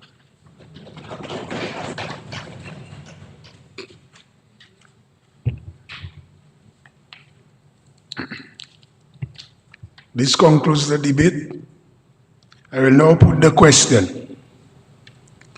Be it resolved that in accordance with Section 3.1 of the Loans Act, Chapter 6405 of 2017 revised laws of the Commonwealth of Dominica, this Honorable House authorizes the Minister for Finance to borrow, by means of credit, a sum not exceeding special drawing rights, 18,500,000, equivalent to Eastern Caribbean $69,930,000 on the following terms. Interest, 0.75% per annum. Commitment charge, 0.5% of 1% per annum. Grace period, 10 years. Repayment, 60 semi-annual installments commencing March 15th, 2035. Those in favor? Those against? The ayes have it. The motion has been approved.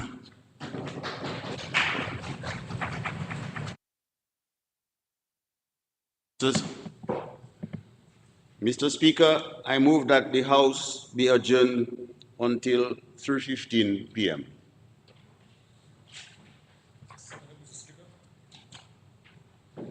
It has been moved and seconded that the House be adjourned until 3 p.m. this afternoon. 3:15? 1-5, yes, 3:15. 3:15. Yes. Yeah. It has been moved and seconded that the House be adjourned until 3:15 p.m. Those in favor? Those against? The ayes have it. House stands adjourned until 3 p.m. this afternoon. 3:15 p.m. this afternoon.